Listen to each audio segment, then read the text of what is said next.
The morning it happened, the sky over Redstone Crossing was the color of a bad bruise. That ugly yellow purple that settles in before a storm decides what it wants to be. Cole Mercer noticed it when he stepped out of Halverson's feed store with a 50-pound sack of oat grain slung over one shoulder and the receipt folded into his breast pocket. He noticed it, and then he forgot about it, because the commotion on the south end of Main Street was louder than anything the sky was doing. There were maybe 40 people gathered in front of the old Dennison building, the one with the crumbling brick facade and the rotted wooden steps that the town council had been threatening to fix for 3 years. Some of them Cole recognized. Cal Pruitt, who ran the tannery. Mabel Oates, the postmaster's wife, standing with her arms crossed, like she was watching something she disapproved of, but wasn't going to leave. A cluster of ranch hands from the Barlow outfit, men Cole had played cards with a handful of times, men who were now watching the steps of that building with a particular kind of attention, the kind that made Cole slow his stride. He set the grain sack down against the side of Halverson's porch and moved toward the crowd. The man standing on the Dennison steps was named Gideon Frey. Cole knew him by reputation more than anything else. Frey worked as a debt collector for the Consolidated Territorial Mining Company, a company that had its fingers in half the territory and its boot on the other half. He was a tall man, lean in the way that made people think of something desiccated, something that had been left out in the sun too long. He wore a gray suit that had probably cost more than Cole made in a good month, and he held a ledger in one hand and a thin wooden gavel in the other. "The estate of the late Douglas Hart," Frey was saying, his voice carrying the flat professional calm of a man who had done this before and expected to do it again, held outstanding debts at the time of his death totaling $942, as recorded and certified by the offices of Consolidated Territorial Mining Company and witnessed before Justice Aldrich Boone on the 14th of March. Cole stopped at the edge of the crowd. On the steps behind Frey stood a woman. She was younger than Cole had expected, mid-20s maybe, though the kind of tired she was wearing made it hard to be certain. She was thin in a way that suggested months of not eating quite enough, and she was dressed in a gray dress that had been mended so many times at the seams you could trace the repairs like a map. Her dark hair was pinned back without any particular care, and her face was very still. Not calm, still. There was a difference. Calm meant a person had made peace with something. Still meant a person had shut down the parts of themselves that would show what they were feeling, because showing it would cost too much. She was holding a baby against her chest. The infant couldn't have been more than 6 or 7 months old. Cole looked at the baby. Then he looked at Frey. Then he looked at the ledger in Frey's hand. "Under Territorial Debt Settlement Statute," Frey continued, "the labor and services of Mrs. Elena Hart, widow, are hereby offered in public auction to satisfy the aforementioned debts.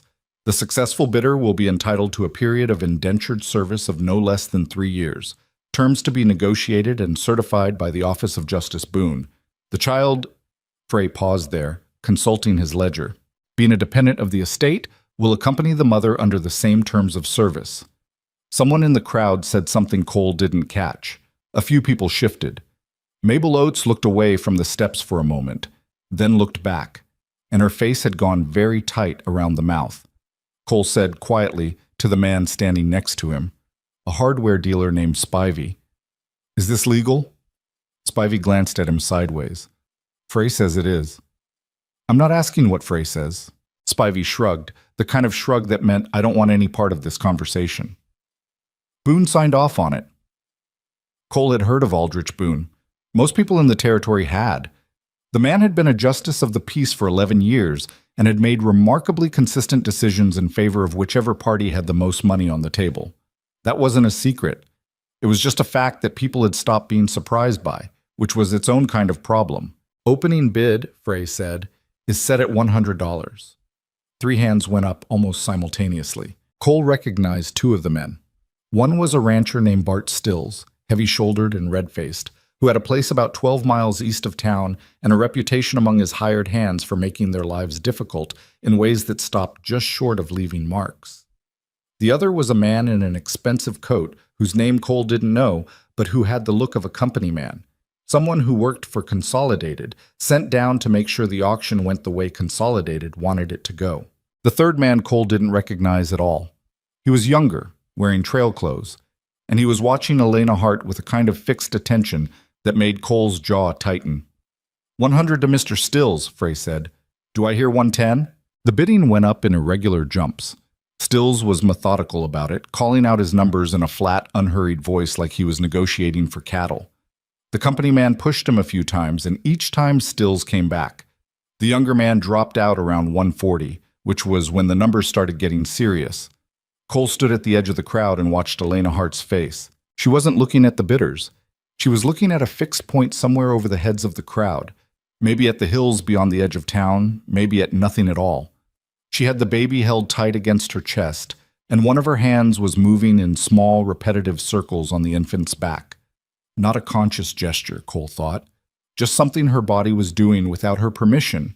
Some fundamental reflex of a mother trying to comfort a child while every external circumstance was as far from comforting as it was possible to get. The bidding reached 200. Cole thought about what he had in his pocket. He had the receipt from Halverson's, which meant he'd just spent $37 on feed. He had $14 in cash, which was what remained of what he'd budgeted for the week's supplies. He had the ranch, the actual property, the land and the buildings, the livestock, but that wasn't liquid. That wasn't something you spent at an auction on a Tuesday morning without thinking it through first. He thought about the way Elena Hart's hand was moving in circles on her daughter's back. He thought about the word Frey had used, indentured. 240, said Stills. 250, said the company man. Cole pulled out the $14 in his pocket and looked at it. $14 was not going to win this auction. He put it back. There was a bank in Redstone Crossing, Territorial First, 2 blocks north of where Cole was standing. He had an account there. He had been building that account for 4 years, setting aside what he could from cattle sales and from the timber work he did in the winters. The balance at last count had been roughly $600. It was the reserve against bad seasons, against equipment failures, against the 100 ways a frontier ranch could go wrong faster than you could fix it. It was what stood between him and losing the property the way his father had lost it, the way too many men he'd known had lost theirs. $600 was not enough to rebuild if the ranch had a real catastrophe. It was barely enough to patch one. 280, said Stills. Cole was already moving. He went to the bank at something close to a jog, which was not a pace he generally adopted in public. The teller, a young man named Frederick, who looked alarmed whenever anything happened faster than he expected, stared at Cole as he came through the door. I need to make a withdrawal, Cole said. $550. Frederick stared at him. Mr. Mercer, that's nearly the full... I know what it is, Cole said. I need it in bills, whatever you have that's easiest to carry. Frederick looked at him for another moment, then went to get the branch manager. The branch manager, a man named Garfield Pruitt, who had the kind of face that suggested he'd been born worrying, came out from the back with his reading glasses on his nose and a careful expression on his face. Cole, he said. Something happening? Auction on the Denison Steps, Cole said. I need $550 out of my account, and I need it now, not in 20 minutes. Pruitt looked at him steadily. Something shifted in his expression, not quite understanding, but something adjacent to it. He took off his glasses, folded them, and said to Frederick, Get Mr. Mercer his money. By the time Cole got back to the Denison Steps, the bidding had reached $310, and Stills was looking like he'd decided to end it soon. The company man had stepped back. Either he'd hit his ceiling, or he'd gotten what he needed from running the price up. The young stranger had drifted to the edge of the crowd. It was mostly Stills now, with Frey prompting in that flat professional voice, and the crowd watching with the particular silence of people who have concluded that the outcome is settled. Elena Hart had stopped looking at the hills. She was looking at her daughter's face now, and her expression was the kind that Cole knew he was going to remember for a long time, regardless of what happened next. $320, said Stills. $560, Cole said. The crowd turned. Frey stopped mid-breath. Stills turned around with the slow, deliberate movement of a man who was making sure he'd heard correctly before he decided how to react. Cole was still breathing harder than he liked from the walk back. He had the money in his breast pocket, folded together with the feed receipt. He looked at Frey and said, $560, cash. The silence lasted about 4 seconds.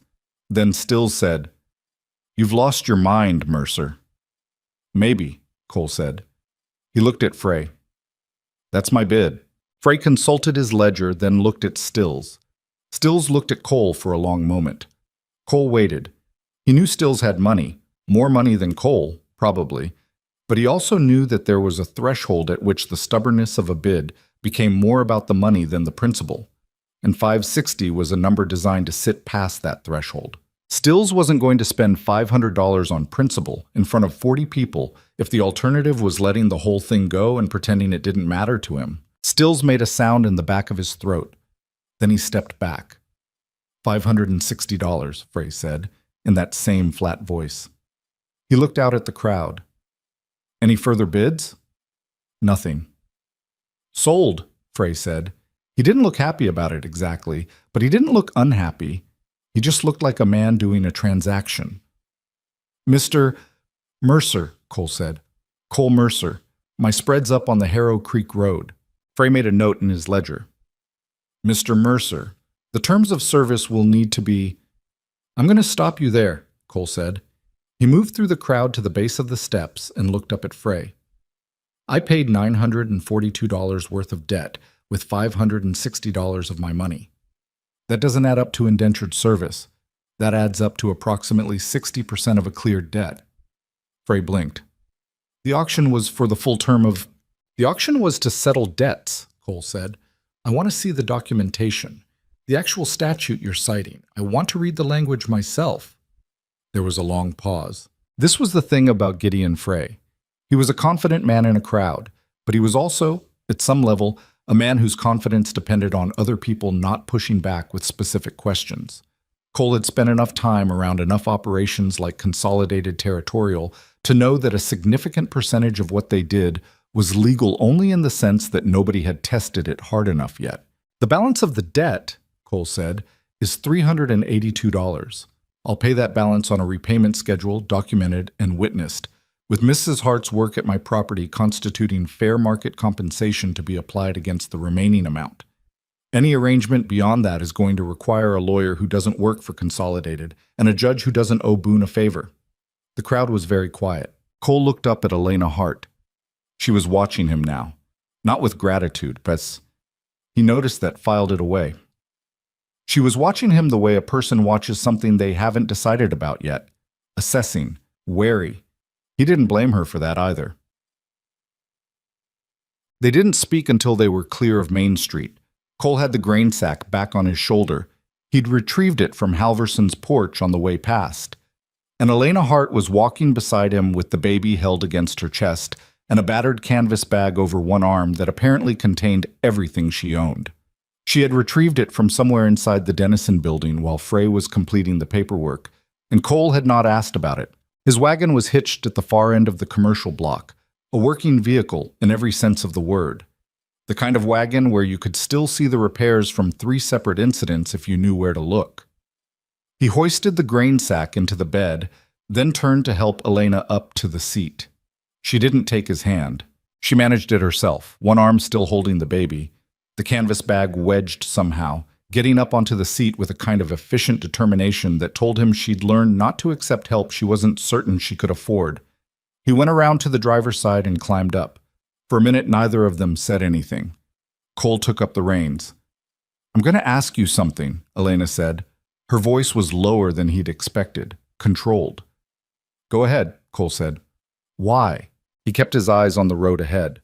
The wagon rolled out of town at an easy pace. The horse, a bay mare named Augusta, who had no interest in moving faster than necessary, taking the north road without being told. Cole had made this drive enough times that Augusta knew the way. Why what specifically? Cole said. Don't do that, Elena said. Don't answer a question with a question to give yourself more time. I've had enough of men who do that. He glanced at her sideways. She was looking straight ahead, the baby. He'd heard someone at the auction refer to her as Clara, making small sounds against her mother's collarbone. Fair enough, he said. The honest answer is that I don't have a clean one. I saw what was happening and I didn't like it. That's most of it. That's not a reason to spend $560. No, he agreed. It's not. Elena was quiet for a moment. You don't know me. No. I could be... She stopped. Started again. My husband left debts. That's not a small thing. It says something about a man's judgment when his debts outlive him. I've met men with good judgment who still died in debt, Cole said, and I've met men with terrible judgment who died rich. I don't generally assume one implies the other. Another silence.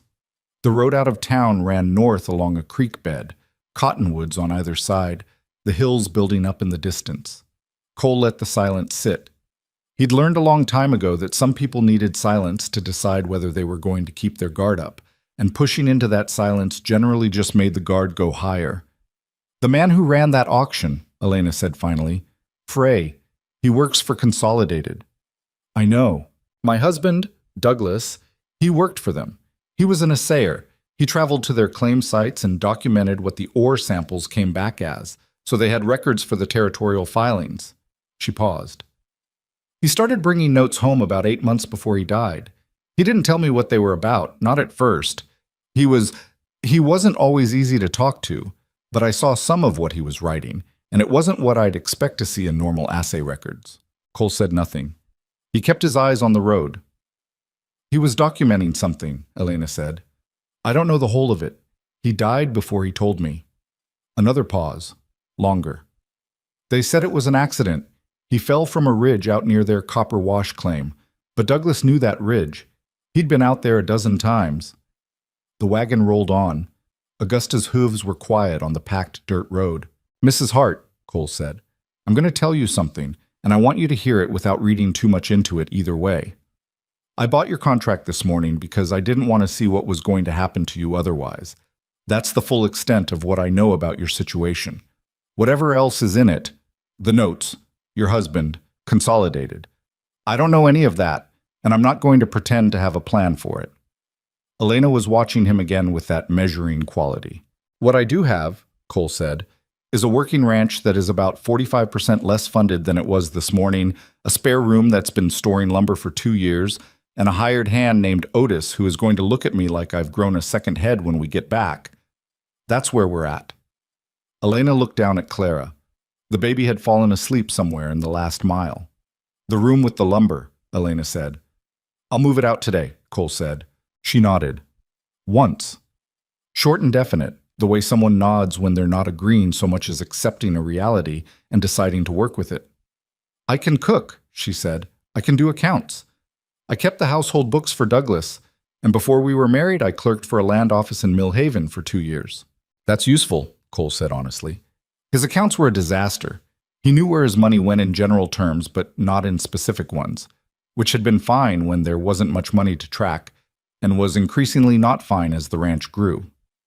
I'm not helpless, Elena said. It didn't come out defensive exactly. It came out more like information she felt obligated to provide. I didn't think you were. Most men in your position would assume I was.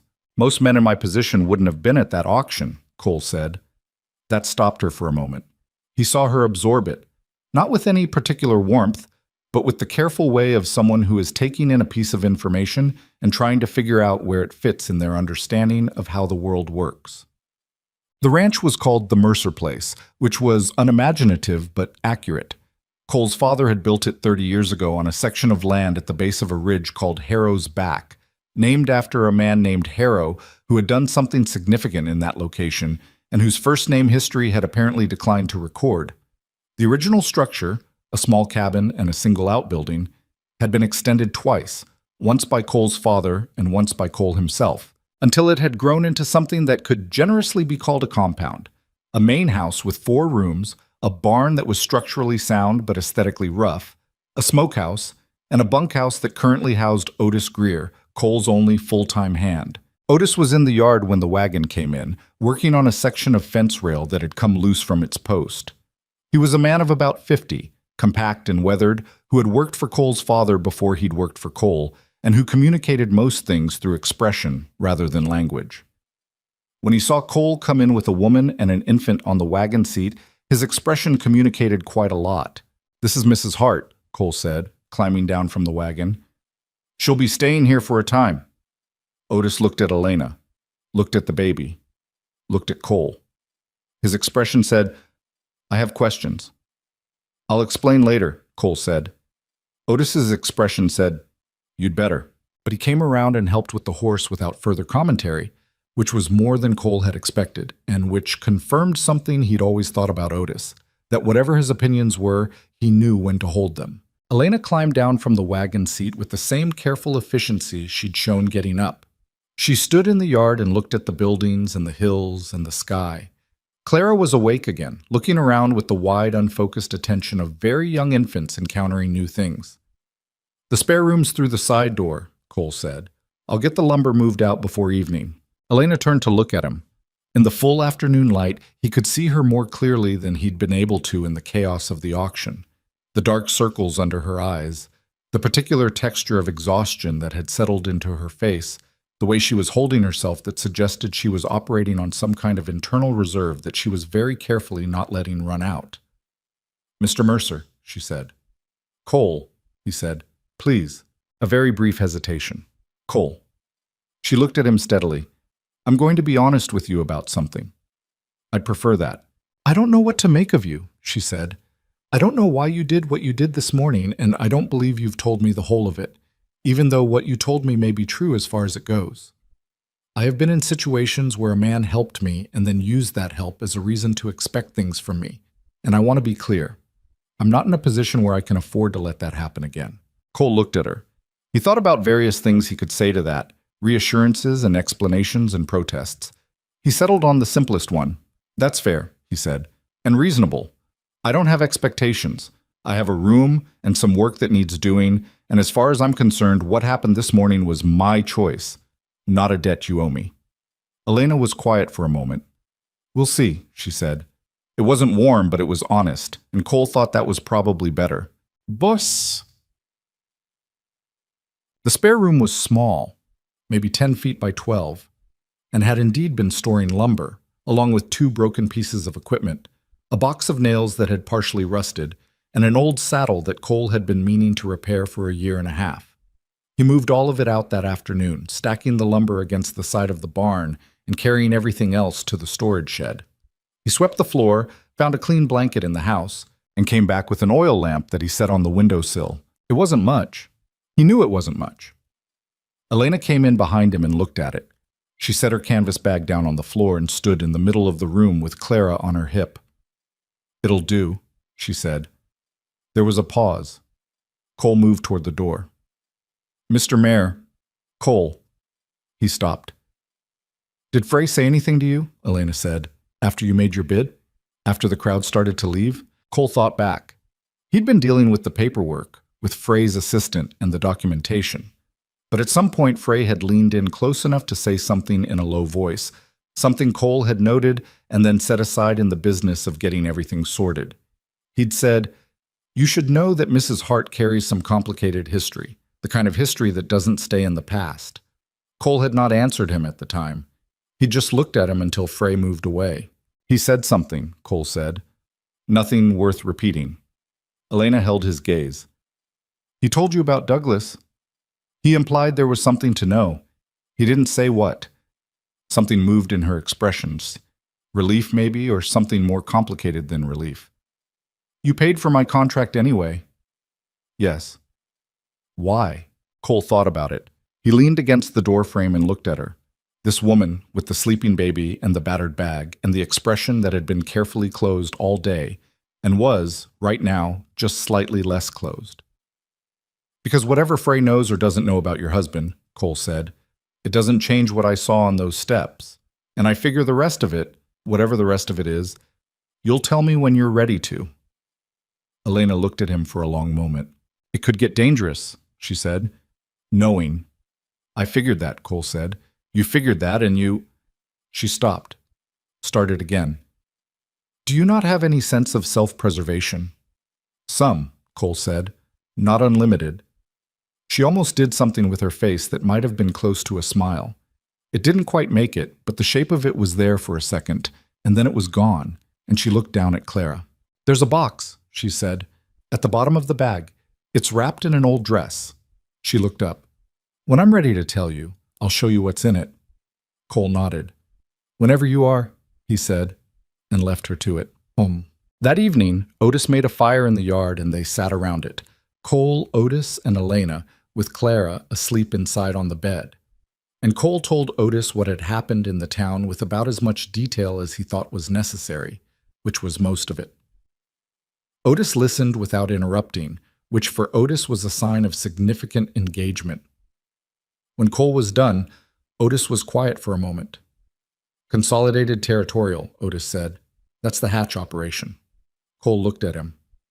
"You know it?" "Know of it. Ran into one of their assay crews up near the Ridgecrest claims about 4 years back before I came on here." Otis poked at the fire with a stick. "They weren't running a clean operation then. Had 2 sets of books," was the talk. "What they filed with the territory and what they actually pulled out of the ground." Cole thought about the box at the bottom of Elena's bag. "How big is Consolidated?" he asked. Otis made a face that suggested big didn't quite cover it. "Got interest from here clear to the coast. Mining, timber, some land holdings. Couple of the territorial officials have been on their payroll for years. Nothing provable, but everyone in the field knows." "Including Boone." "Including Boone." Otis looked at Cole. "You bought yourself something more than a housekeeper today, Cole." "I know." "Do you?" Cole watched the fire. "I know enough to know I don't know the full extent of it yet." Otis made a sound that communicated something between skepticism and grudging acceptance. "She seems like she can handle herself." "Yes," Cole said. "She does." From inside the house, very quietly, Clara made a small sound. Not a cry, just a presence.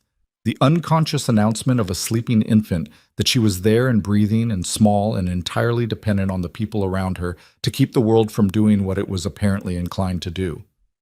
Cole listened to it. Then he looked back at the fire. He had $52 to his name, a ranch that needed more work than it was getting, and an obligation he'd taken on that morning that was considerably more complicated than it had appeared from 40 feet away in the crowd. He had a woman in the spare room who was carrying information that powerful people had already demonstrated they would do serious things to suppress. He did not regret the morning's decision. He wasn't certain that said anything particularly good about his judgment, but there it was. Otis stood up, stretched, and said goodnight. Cole sat by the fire until it burned down to coals, watching the hills in the dark and listening to the sound of the creek below the property. Somewhere in the distance, a coyote called once and then stopped. He thought about what Elena had said. It could get dangerous. Knowing.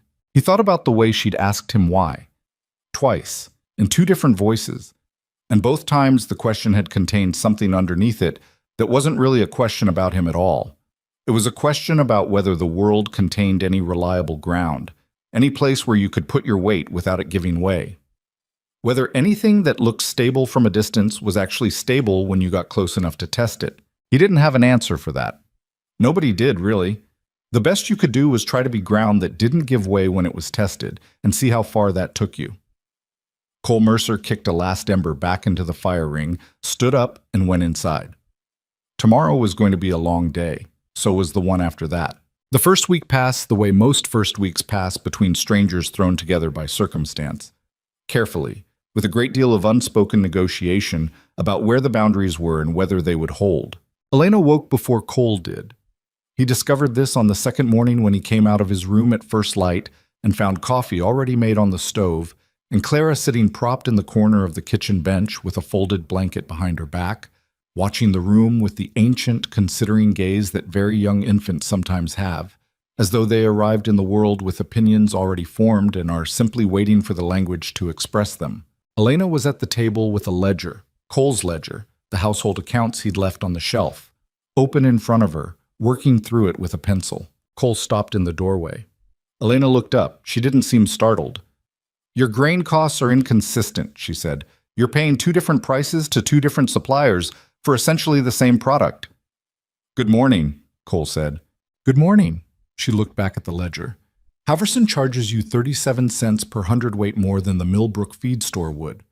Halverson's is closer, which saves you time. But if you're making a run to town regardless, the difference over a year is—" She did a quick calculation. "About $14? Cole poured himself coffee and sat down across from her. He looked at the ledger, which she had apparently reorganized with light pencil marks along the margins indicating categories.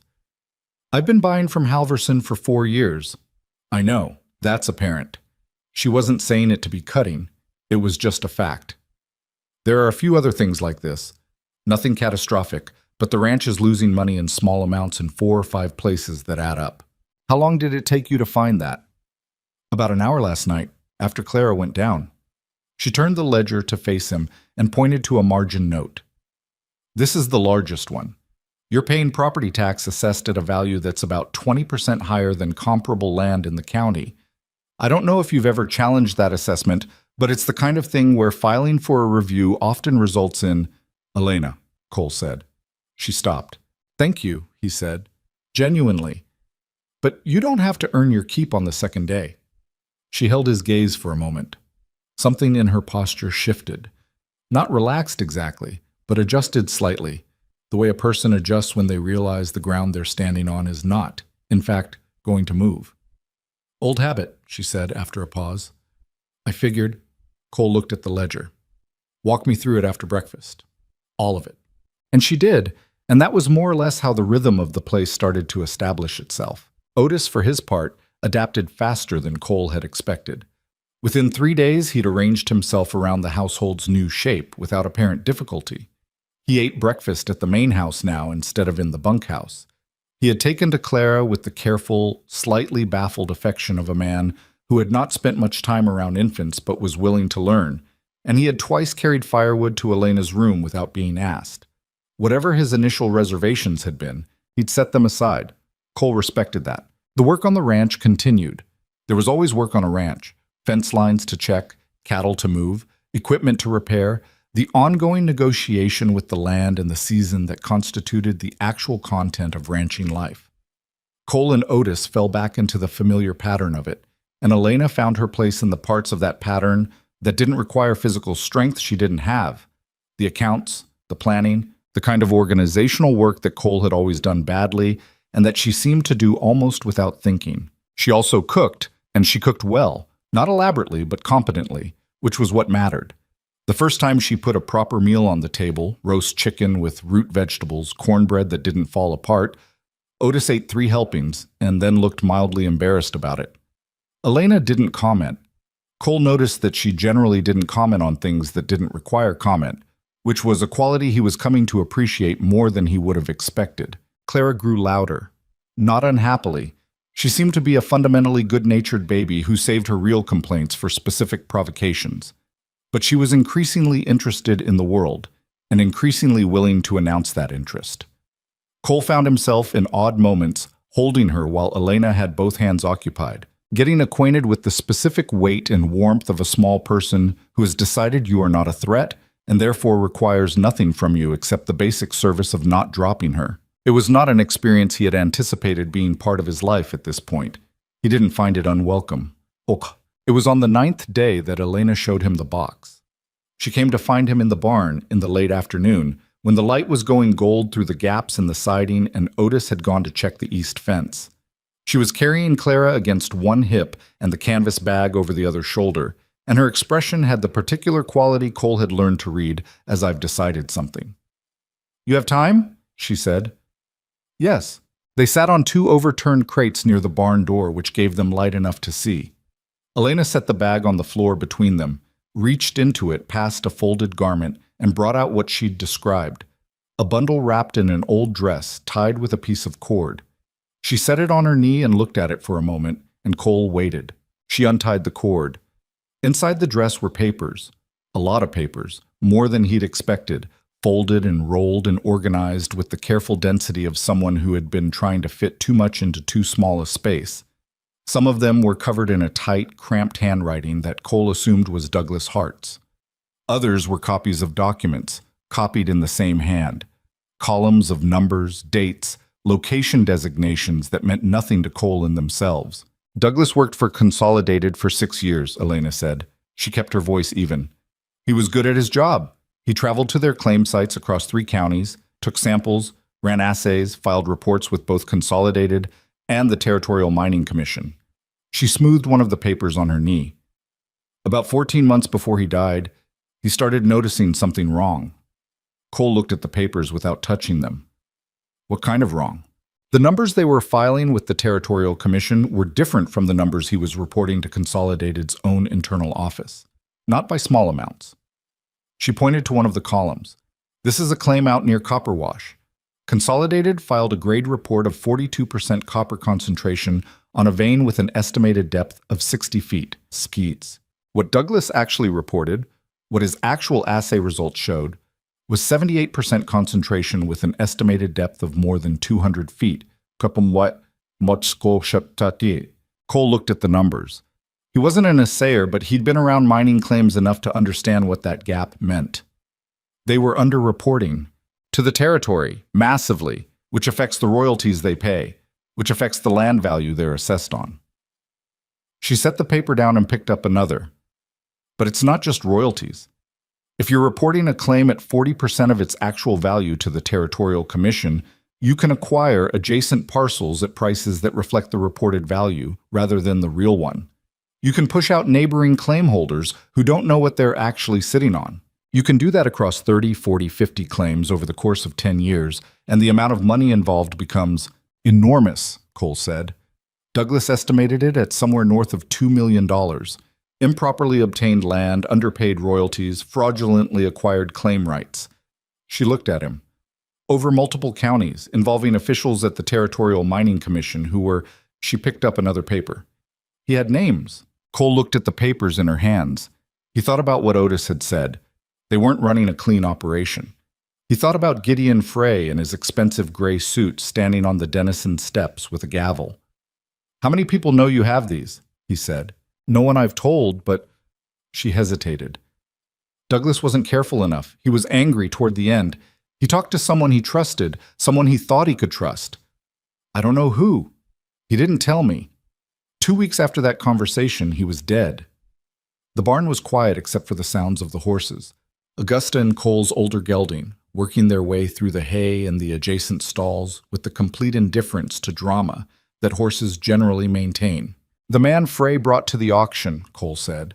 "The one in the company coat." "I saw him." "You know who he is?" "His name is Harlan Speck. He works directly for Walter Hatch. That's Consolidated's principal owner. Speck is the man Hatch sends when something needs to be resolved cleanly." She said the word cleanly with a particular flatness that made clear what she thought it actually meant. He was at the inquest after Douglas died, watching. Not participating, just watching. Cole rubbed one hand across his jaw. He looked at the papers spread between them and thought about the specific shape of the problem. A company with $2 million in hidden profit and the willingness to use men like Speck to protect it. He thought about a $900 debt auction on the steps of the Denison building. They weren't just settling a debt, he said. No, they were solving a problem. Elena's voice was flat and clear. "I think Frey expected the auction to go to a company man, someone who would make sure I didn't cause any trouble, or to Stills, who would have kept me isolated enough that it wouldn't matter. Until those options fell through," Cole said. "Until you." He looked at her. She was looking back at him with that direct measuring quality, and for the first time he thought he understood what was actually underneath it. Not distrust of him specifically, but the careful vigilance of a woman who had learned that she was carrying something valuable and dangerous in equal measure, and who could not yet determine whether the man across from her was an ally or another kind of threat she hadn't anticipated. "I'm not going to ask you to trust me," Cole said. "That's going to take time, and you'd be right to make me earn it. But I need you to understand something about the situation." "What?" "If Speck was at that auction, they already know you're here. Frey wrote my name in his ledger. My spread is not a secret." Cole looked at the papers again. "We have time, maybe. They'll want to be careful about how they come at this because they don't know what you have or what you've done with it. But we don't have unlimited time." Elena nodded. She'd clearly already worked this out. "I know. Is there anyone you trust, outside of this property? Anyone who knows what's in those documents?" She was quiet for a moment. Douglas had a friend, a man named Garrett Wiley. He runs a small claim up near the Ridgecrest Road, about 16 miles north. He knew Douglas before Consolidated, before all of this. I don't know what Douglas told him, if anything, but he's honest. She paused. "I think he's honest." "I know Garrett Wiley," Cole said. "Not well, but I've met him. He came to my father's funeral." He thought for a moment. "All right, I want you to put those papers somewhere other than that bag." "Where?" Cole stood. "I'll show you." He'd built a dry storage compartment into the floor of the barn 6 years ago for feed samples and equipment receipts that he didn't want in the house. It was a simple thing, a square of boards set flush with the floor, with a peg fitting in a knothole, invisible if you didn't know it was there. He showed it to Elena, and she looked at it and then looked at him. "Otis knows about it," Cole said. "Nobody else." Elena looked at the compartment for a long moment. Then she took the bundle of papers and set them inside it, carefully, on top of the dry feed samples. Cole replaced the boards. That night he lay awake for a long time, listening to the sounds of the property, the horses, the wind in the cottonwoods, the creek, and thinking about $2 million and the kind of men who accumulated it. 11 days after Elena and Clara arrived at the ranch, a rider came up the Harrow Creek Road. Cole was at the fence line on the south pasture when he saw the dust. By the time he got back to the yard, the rider had already dismounted. A young man in a clerk's jacket and tie, very out of place on a working ranch, sweating in the afternoon heat. "Mr. Cole Mercer?" the young man said. He was holding a leather satchel and trying to project a professional confidence that his expression wasn't quite matching. "That's me. I'm representing the legal offices of Stanhope and Greer, acting on behalf of Consolidated Territorial Mining Company." He opened the satchel and produced a document with a territorial seal at the top. "I'm here to deliver a notice regarding the debt settlement contract entered into on the 14th of this month." Cole took the document. He read it with the steady pace of someone who is making himself read carefully rather than quickly. It was dense with legal language, references to statutes, to the original Boone certification, to the terms of the auction. But the core of it was simple enough. Consolidated's attorneys were asserting that the contract Cole had purchased was void, on the grounds that a debt settlement contract under the applicable territorial statute could only be held by a party with a recognized legal interest in the underlying debt, and that Cole Mercer had no such recognized interest. In other words, they were claiming the contract was his only if they decided it was. "There's a hearing date," the young man said. He pointed to a line in the document. 3 weeks from today, before Justice Boone." Cole folded the document. "Boone," he said. "Yes, sir." "Right." Cole looked at the young man who was doing his best to look official and not quite managing it. "You want water before you go back?" The young man blinked. Yes, thank you." Cole got him water. After the rider left, he stood in the yard with the document in his hand and thought about Justice Aldrich Boone and the nature of hearings held before men who had already made their decision before the date was set. Elena came out of the house. She'd seen the rider from the window. Cole handed her the document without comment. She read it. Her jaw tightened once, briefly, then smoothed out. She handed it back. "Boone will rule against you," she said. "Yes. And then Frey comes back with spec. Probably." She looked at him. "What do you do?" Cole thought about it. "I find a lawyer who doesn't work for Consolidated. I file a counter-petition. I make noise in the right places so that whatever Boone rules, it's not the end of the road legally." He looked at the document again. "And I go see Garrett Wiley." He rode to Wiley's claim the next morning, alone, leaving Otis at the ranch with instructions that were mostly about being alert without alarming Elena unnecessarily. It was a 2-hour ride north through scrub country, the kind of landscape that didn't invite much sentiment. Dry hills, occasional juniper, the road rutted by the spring runoff and not yet repaired. He found Garrett Wiley where he expected to find him, which was at the entrance to his mine shaft with a sample bag over one shoulder and the look of a man who'd been underground since early morning. Wiley was 60 or so, built close to the ground, with a full gray beard and the particular squinting habit of men who spent time in dark places and came back to the light. He recognized Cole, frowned slightly in the way people frown when they're running through their memory trying to place something, and then extended a hand. "Cole Mercer," he said. "Last saw you at my father's funeral, 8 years back." "Right." Wiley studied him. "You didn't ride 16 miles to reminisce." "No?" Cole looked around the claim site. It was a modest operation, one shaft, one man, the kind of small, independent mine that Consolidated apparently found useful as a target. "You knew Douglas Hart." Wiley was quiet for a moment. His expression didn't change exactly, but it settled into something heavier. "Come up to the shack," he said. The shack was a single room at the edge of the claim, with a table and 2 chairs and a stove, and the accumulated disorder of a man who lived alone and had stopped caring about the organization of things. Wiley put a coffee pot on and sat down. Hart came to me about 10 months before he died, Wiley said without preamble. He was scared. I'd known Douglas for 15 years, and we came up through the same assay training program out of Calvert City, and I had never seen him scared like that. He'd found something in Consolidated's records that he wasn't supposed to find, and he knew that they knew he'd found it. He showed you the numbers? Some of them. The copper wash discrepancy was the biggest, but he'd found 3 or 4 others like it. Wiley poured coffee. He didn't seem surprised that Cole knew this. I told him to get out, leave the territory. He had a wife and a child on the way, and some documents aren't worth dying over. He didn't leave. He said he was going to take it to someone in the federal land office. He had a name, an agent out of the territorial capital who he thought was clean. Wiley set the coffee pot down. 2 weeks later, he fell off a ridge he'd walked 100 times. His voice was even, but his hands around his coffee cup were not quite steady. Cole said, "His wife has the documents, the full set." Wiley looked at him sharply. "Where is she?" "At my place." Another long pause. Wiley looked at his coffee. "They'll come for her. They've already started. Legal pressure first. They want the contract voided so they can reclaim her under the auction terms. When that doesn't work..." Cole left the rest of it unfinished. "It won't be legal pressure next," Wiley said. "No." Wiley sat back in his chair. He was quiet for long enough that Cole started to wonder if he'd gone somewhere in his head he wasn't coming back from quickly. Then he said, "The federal land agent Douglas had a name for.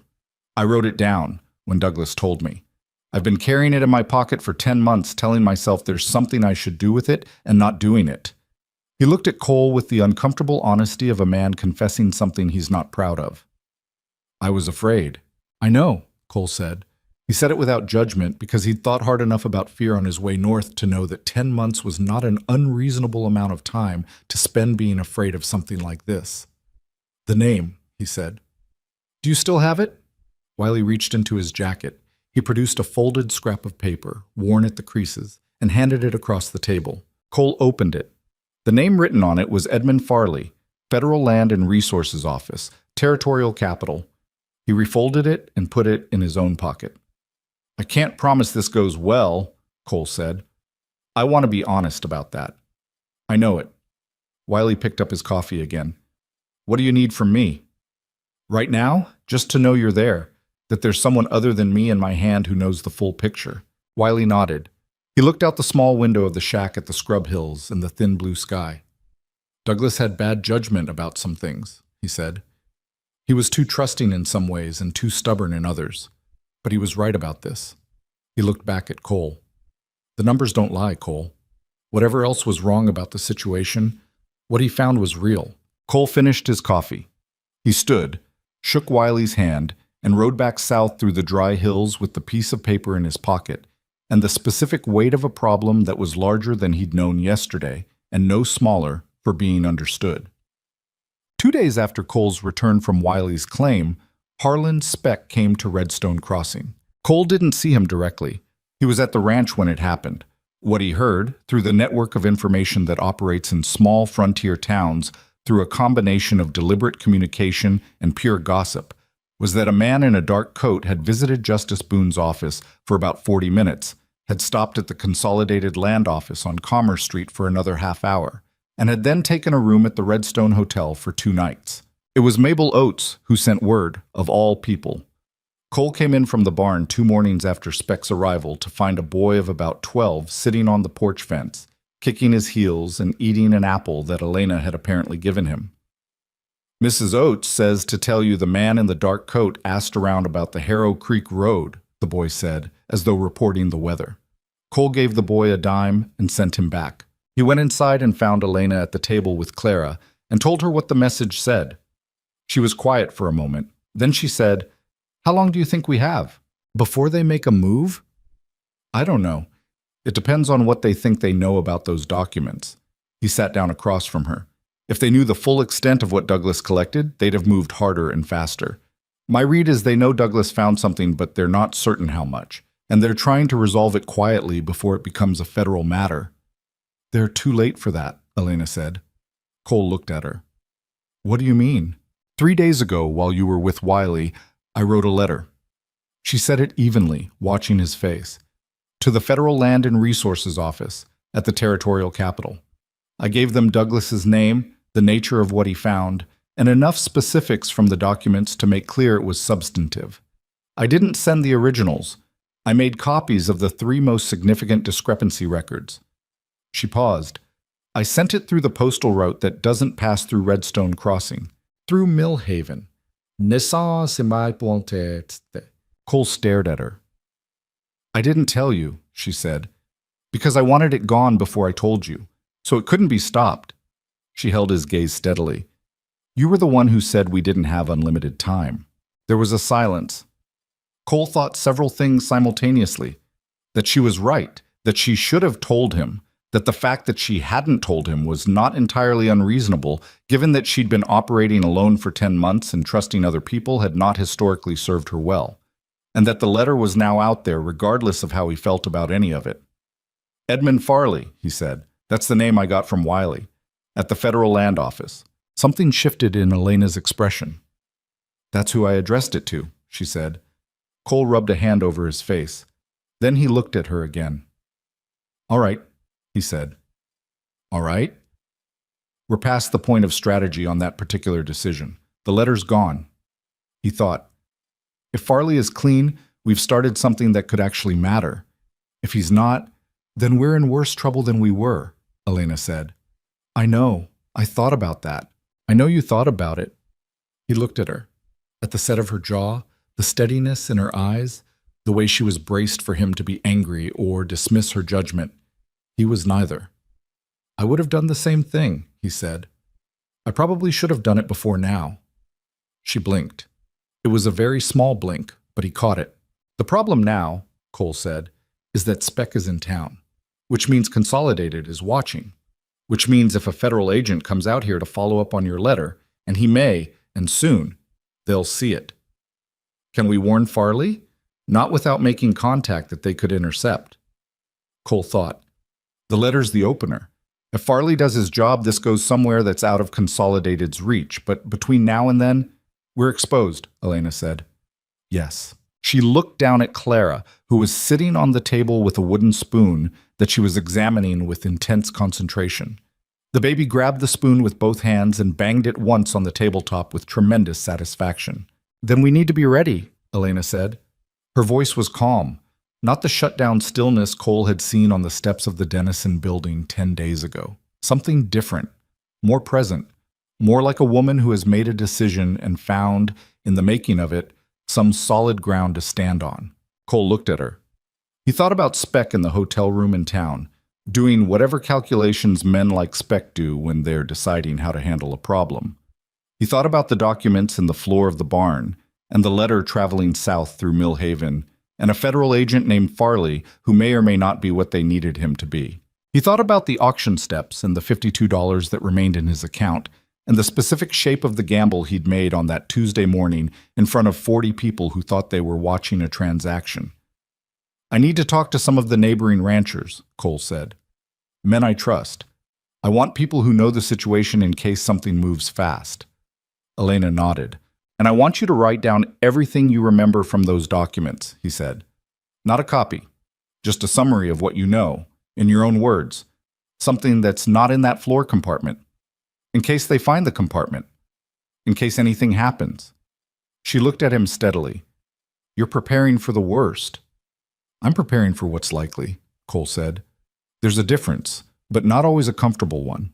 Outside, the afternoon was turning toward evening, and the hills were going the color of dry rust, and somewhere on the Harrow Creek Road a horse was moving at a trot. Cole listened to it, the hoofbeats passing on the road, not turning up toward the property, continuing north. He breathed out.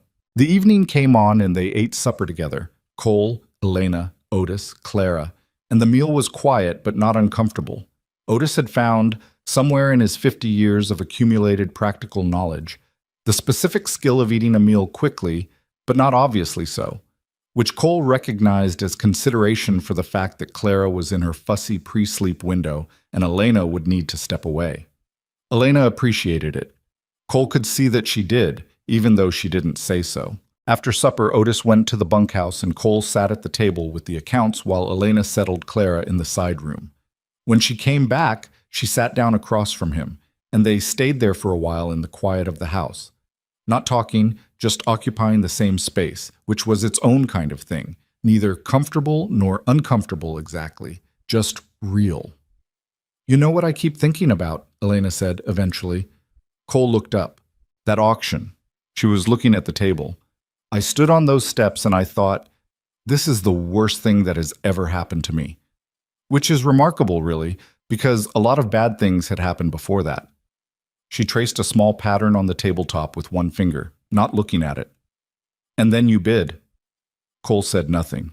"I was angry," she said. "At first. I know how it sounds, but I was angry because I didn't know what you were. I'd seen enough charity that came with conditions." "I know," Cole said. "And now I'm here. And those documents are in your barn floor, and a man named Speck is in the hotel in town." She stopped, looked at him.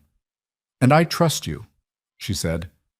It came out like it cost her something to say it, like she was aware of what it cost her and had decided to spend it anyway. "I don't entirely know when that happened." Cole held her gaze. He thought about saying several things. He settled on, "I'm glad." Elena nodded. Once, short, the way she did things when she'd decided. She stood up and went to bed. Cole sat at the table a while longer. The lamp burned low. Outside, the property was quiet in the particular way of a place that has people in it who are still, that has animals content in their shelter, that has, for this moment, just this moment, the quality of a held breath. Cole turned down the lamp and went to bed himself. He didn't sleep well. That was fine. He didn't expect to. The letter reached Edmund Farley on a Wednesday. Cole didn't know that at the time. He found it out later, after everything.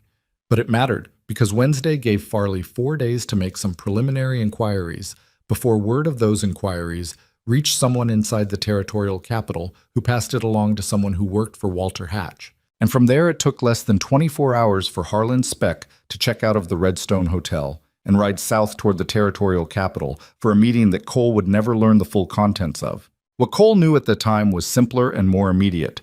Speck left town on a Thursday, and the following Monday, 2 men arrived at the ranch. Cole was splitting wood in the yard when they rode in. Not quietly, not trying to conceal themselves, which he recognized immediately as a specific kind of statement. Men who come quietly are trying to catch you off guard. Men who come openly and loudly are trying to make you feel watched, accountable, already surrounded by something you can't see the full shape of. These two had that quality. They were dressed well enough to suggest money behind them, and they tied their horses at the yard fence with the ease of men who assumed the permission of spaces they entered. The taller of the two produced a document before he even said good morning. "Mr. Mercer, my name is Caswell. I represent Stanhope and Greer on behalf of Consolidated Territorial Mining Company." He had the smooth, practiced delivery of a man who did this regularly.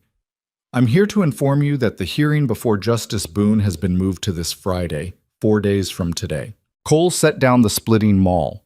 He took the document and read it the way he always read documents from these people, carefully and completely, while they waited and hoped he'd skim. The hearing date had indeed moved. More significantly, the document now contained additional language about the child, Clara, asserting that as a dependent of the estate and a minor with no legally recognized guardian other than the contract holder, her status was similarly subject to review. Cole kept his face neutral. "The original hearing was set for 3 weeks from the 14th, he said. "That's 11 days from now." "Scheduling matters required adjustment," Caswell said, with the particular smoothness of a man who has said this kind of thing many times and stopped caring whether anyone believed it. "Right." Cole folded the document.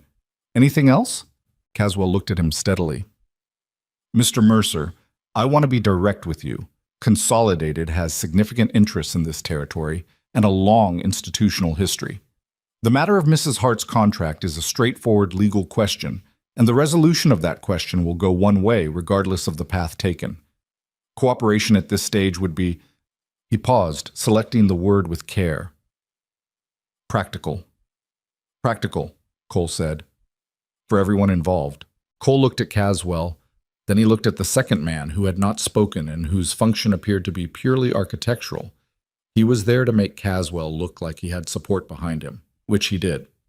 "Tell Stanhope and Greer," Cole said, "that I'll have representation at the hearing."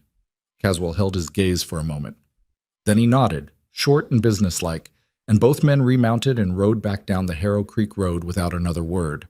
Cole stood in the yard and watched the dust until it settled. Elena was in the doorway of the house. She'd heard most of it. "They moved the date," she said. "Friday." Her jaw tightened. "That's not enough time to get proper legal representation." "No," Cole said. "That's the point." He came inside and picked up his jacket from the hook by the door. "I'm going to town." "Now?" "Now." He looked at her. "I need you to stay here. Keep the bar on the door tonight and tell Otis everything I just told you." He paused. "Are the documents still in the floor?" "Yes." "Good. Leave them there." He thought for a moment. "The summary you wrote, the one in your own words." "It's inside the lining of my bag." "All right." He put on his jacket. He was moving with the particular focused efficiency that came from having thought something through and arrived at a decision he wasn't going back on. "I'll be back by nightfall." "Cole?" Her voice stopped him at the door. He turned. She looked at him with that measuring quality, but it was different now than it had been on the wagon 3 weeks ago. Less assessment, more something else. The particular expression of a person who understands that someone is about to do something risky on their behalf and does not know the right way to acknowledge it. "Be careful," she said. It was simple. It was the only thing she had that was adequate to the moment. "I'll try," he said, which was honest. In Redstone Crossing, Cole did 4 things. He went to see the only lawyer in town who did not have any documented connection to Consolidated, a man named Philip Hart, who ran a small general practice out of a cluttered office above the saddle shop, and who had a reputation for being principled to the point of occasional impracticality. He spent an hour with Hart going through the hearing document and explaining the situation in enough detail that Hart's eyebrows rose steadily through the first 15 minutes, and then stopped rising because they had apparently reached their limit. "Boone will rule against you," Hart said, which was the 3rd time Cole had heard that particular sentence in the last 3 weeks, and which had not become more encouraging with repetition. "I know. What I need is a procedural record. Objections entered, continuance requests filed, anything that documents that we contested this and were denied due process. If Farley moves on the federal angle, I want there to be a clear record of what Consolidated did here and how." Hart looked at him over his reading glasses. "That's a sophisticated strategy for a cattle rancher." "I've been doing a lot of thinking," Cole said. After Hart, Cole went to the telegraph office and sent a message to the Federal Land and Resources Office at the territorial capital, addressed to Edmund Farley, which read, "Matter previously communicated urgent. Hearing set Friday. Mercer, Harrow Creek, Redstone Crossing." 12 words. Short enough that it couldn't reveal much if intercepted, long enough to tell Farley that things were accelerating. The 3rd thing Cole did was visit 4 neighboring ranchers. Not all of them. The ones he thought would listen, and the ones he trusted not to talk to the wrong people before they'd had time to think. He went to Ben Alderman, who ran cattle on the west side of the ridge and had been in a dispute with Consolidated over a water access claim for 2 years. He went to Pete Sorrell and his brother Frank, who had a spread 6 miles south and whom Cole had known since they were all young men working other people's land. And he went to Ira Toombs, who was 70 years old and had been in the territory longer than any of them, and whose opinion, when he formed it, tended to settle things. Cole told each of them what he'd told no one in town except Hart. Not everything. Not the federal investigation, not Farley's name, but the shape of it. A widow with documents that Consolidated wanted suppressed. A corrupted hearing before a judge who owed them. Men coming to the property. Alderman said, "I knew something was wrong with how they handled that water claim. They had numbers I couldn't make sense of." Sorrell said, "What do you need from us?" Toombs said nothing for a long time. Then he said, "Douglas Hart was an honest man. I bought timber from his brother for 10 years. If his wife says the documents are real, I believe her." Cole said the same thing to each of them. "I don't know when, I don't know exactly how, but if something moves fast, I may need people I can count on." Each of them said, in their own way, that he could count on them. He didn't know if that would matter. He drove home, hoping it would. The fourth thing he did in town was buy ammunition. The days between Monday and Friday had a particular texture, the specific quality of waiting that comes when you know something is coming and you don't know its exact shape or timing. Elena spent those days finishing the documentary summary she'd been writing, compiling everything she could recall from Douglas's records into a clean, sequential account. Cole watched her work at it in the evenings, sitting at the table with a focused stillness, writing in a hand that was small and precise, occasionally stopping to close her eyes and concentrate on pulling something back from memory. "You don't have to do that tonight," Cole said one evening, when it was late and Clara had been down for 2 hours. "I want it done," Elena said, without looking up. "If something happens before Friday..." "Nothing's going to happen before Friday. They want the legal cover. If something happens after Friday, then..." She kept writing. Douglas spent months on those documents, and they killed him for it. "I am not going to let those months be for nothing, because I was too tired to finish a summary." Cole looked at her. He thought about saying something and decided against it. Instead, he got up and refilled the lamp oil, which was running low, and sat back down with the accounts, which still needed work, and they spent another hour together in the quiet of the house, working separately at adjacent tables, which was its own kind of companionship. Otis had taken to sleeping in the barn. Cole had not asked him to. On Wednesday night, he'd noticed the bunkhouse light was out early, and when he checked the barn, Otis had set up a bedroll near the storage compartment with the practical simplicity of a man who has identified the most important thing in a given space and positioned himself accordingly. Cole stood at the barn door for a moment, looking at Otis's sleeping shape, and felt something he didn't have an exact word for. A compound thing, partly gratitude and partly the specific weight of knowing that people were trusting you with something they couldn't afford to lose. He went back inside without waking him. The hearing on Friday did not go well, which was not a surprise. Boone's courtroom was a single room attached to the back of the land office building, with wood plank walls and 4 rows of benches that seated maybe 30 people. Cole and Hart sat at one table. Caswell and a second Stanhope and Greer attorney sat at the other. There were perhaps 15 people in the benches, mostly townspeople who'd heard something was happening, plus Mabel Oates, who appeared to attend things like this as a matter of civic principle. Elena was not there. Cole had asked her to stay at the ranch. She had not been happy about it. He told her honestly, if the hearing went badly and they tried to use it as immediate grounds to reclaim her contract, he wanted her somewhere they couldn't reach her in the next hour. She'd accepted that. It hadn't made her happy. Boone was a man of about 60, with a broad face that had the quality of something that had once been expressive and had been trained out of it. He read through the documents with the deliberate pace of a man buying time for nothing in particular, and then he called the hearing to order in the flat, procedural voice of someone executing a foregone conclusion. Hart was good. Cole gave him that. Within the constraints of a rigged proceeding, Hart was genuinely good. He raised 4 specific objections to the moved hearing date, 2 challenges to the statutory language consolidated with citing, and a procedural motion requesting a 60-day continuance pending review by the Territorial Attorney General's office. He entered all of it into the record. He was clear and precise and made Caswell work for every response. Boone denied every motion. He did it in the same flat voice, with the same unhurried pace, like a man turning pages in a book he'd already read. The ruling, when it came, was what Cole had expected. The original auction contract was void on the grounds that Cole Mercer lacked proper legal standing as a debt claimant, and the matter of Elena Hart's indenture status was remanded to the Office of Consolidated Territorial's legal representatives for disposition. Disposition, a word that covered a lot of ground. Caswell and his colleague were already gathering their papers. Caswell caught Cole's eye across the room and gave him the small, satisfied nod of a man who has done what he came to do. Cole looked at him for a moment, then he looked away. Outside the courtroom, Hart gripped his arm. "I've got everything in the record, everything. If Farley acts..." "I know," Cole said. "Thank you, Philip." "Cole..." Hart hesitated. "Go straight back. Don't stop anywhere." Cole was already moving. He drove Augusta hard on the way back to the ranch, harder than he generally pushed her, and she seemed to understand the need for it. The Harrow Creek Road was empty in both directions. The afternoon sky was building into something dark in the northwest. Real weather this time, not just threat.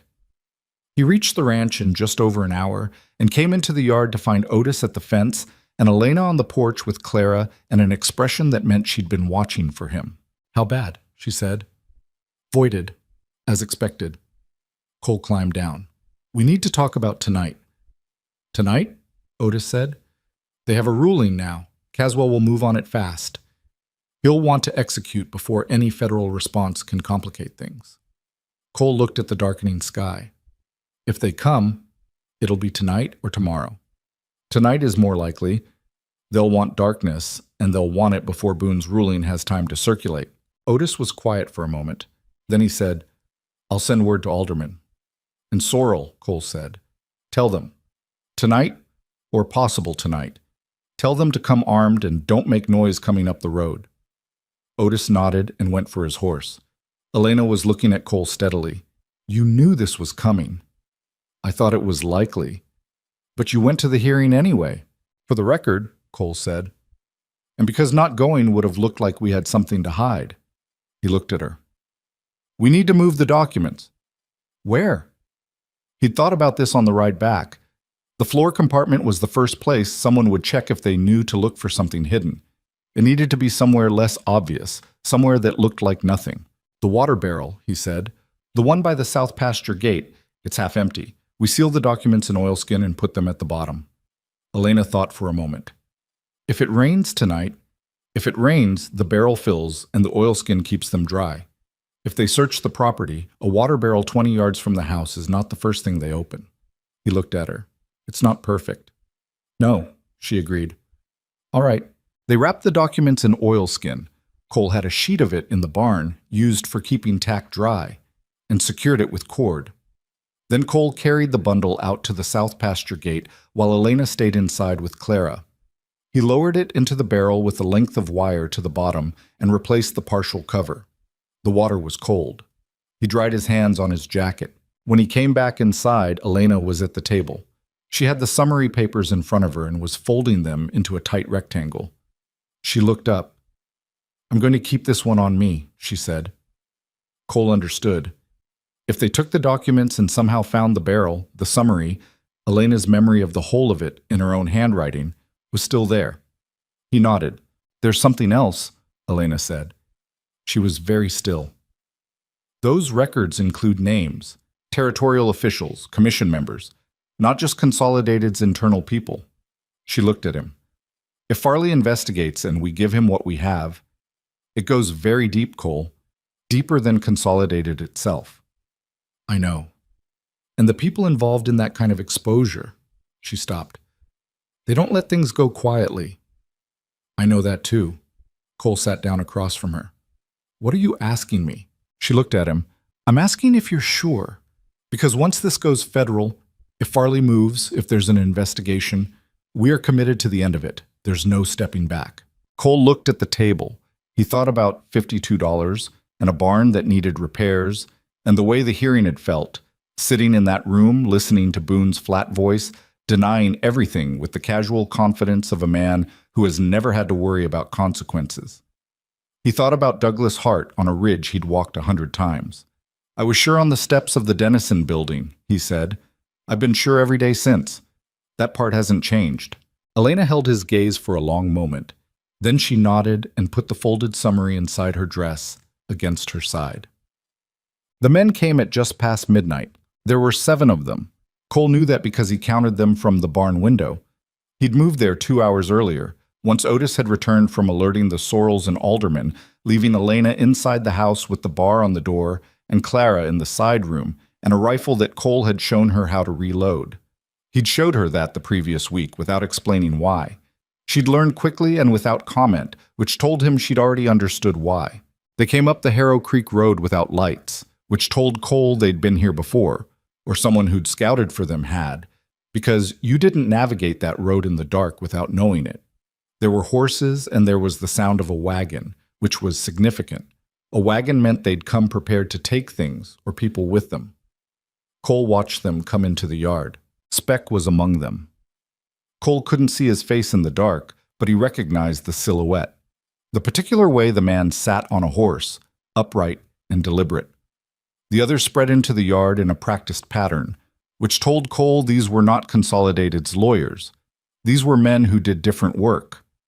One of them dismounted and went to the house door and knocked. "Mrs. Hart." The voice was even, professional. "This is Deputy Connors, under order of Justice Boone. We're here to execute a lawful transfer under the terms of—" "There is no deputy named Connors in this county," Cole said. He said it from the barn doorway, loud enough to carry across the yard. He had a rifle. He kept it down, not raised, which was a specific communication. "I'm not pointing it at you yet, but I want you to notice that I have it." The man at the door turned. Speck turned. The others adjusted. "Cole Mercer," Speck said. His voice was the first time Cole had actually heard it. Medium in pitch, neutral, the voice of a man who has learned to keep everything that would be useful out of it. "You're impeding the execution of a lawful order." "There's no lawful order here," Cole said.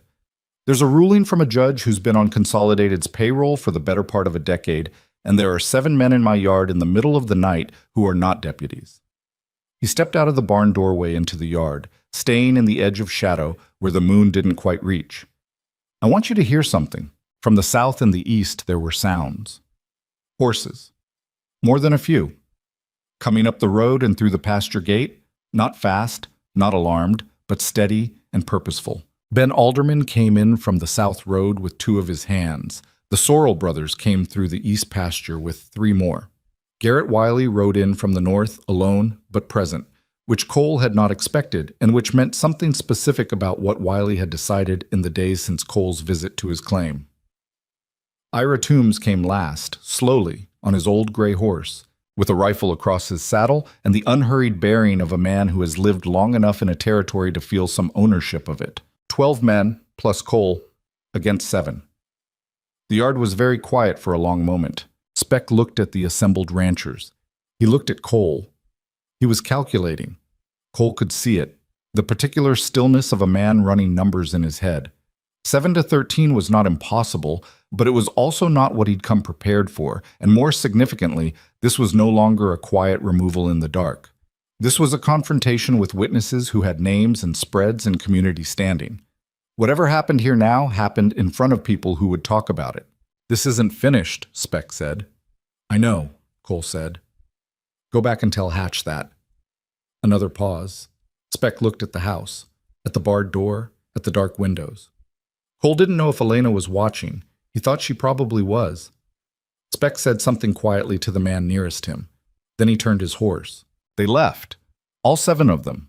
The wagon and the horses and the men who weren't deputies, back down the Harrow Creek Road in the dark. Cole listened to the sound of them going until he couldn't hear it anymore. The yard exhaled. Alderman came up beside Cole.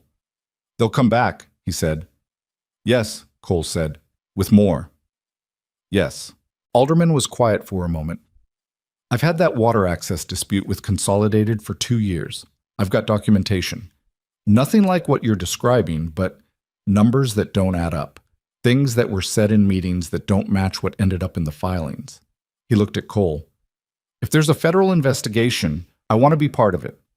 "I'll tell Farley," Cole said. Ira Toombs had ridden up close enough to hear. He said, "Sorrell's brother had a claim that Consolidated bought off him for 1/3 of what it was worth. 3 years ago. He signed because they told him the territorial assessment supported their offer." He looked at Cole with the steady gaze of a very old man who has been patient long enough. "I think it's time this got looked at properly." Cole looked around the yard, at these men, at their faces in the dark, at the specific quality of people who have decided that something is enough. He thought about the letter Elena had sent to Farley. He thought about what she'd said. Once this goes federal, there's no stepping back. "One more thing," Wiley said. He dismounted and was standing at the edge of the group. He was looking at Cole with an expression that Cole recognized, the expression of a man who has been carrying something for too long and has decided to set it down. "When I told you I was afraid, I'd been sitting on Douglas's name for 10 months. "I know," Cole said. "I'm not afraid anymore," Wiley said simply. "I want to be on record saying what I know, what Douglas told me, what I've seen at the claim sites, all of it." He paused. "I should have done it 10 months ago." Cole put a hand on his shoulder briefly, then let go. You're doing it now. The men stayed for another hour, making sure Speck's group didn't double back. They talked in the yard, practical things, who had documentation of what, how to get it organized, whether to contact Farley directly or through Cole. Toombs knew a federal circuit marshal he'd dealt with years back, someone independent of the territorial apparatus. He offered to send him word. Otis came out of the barn and stood with the group, and at some point Elena opened the house door. She stood in the doorway with Clara on her hip. The baby had woken at some point during the commotion and was now wide awake, looking at the assembled men in the yard with that ancient infant consideration. And she looked at the faces of the ranchers who had come out in the dark on the word of a man they trusted and the outline of a situation they'd decided was worth showing up for. She didn't say anything at first. She just stood there, taking it in. Then Toombs turned toward her. He looked at her for a moment, and then he did something unexpected. He took off his hat, old-fashioned and deliberate, the way older men do things when they want to make clear they mean them. "Mrs. Hart," he said, "your husband did a honest work. I'm sorry it cost him what it did." Elena held the old man's gaze.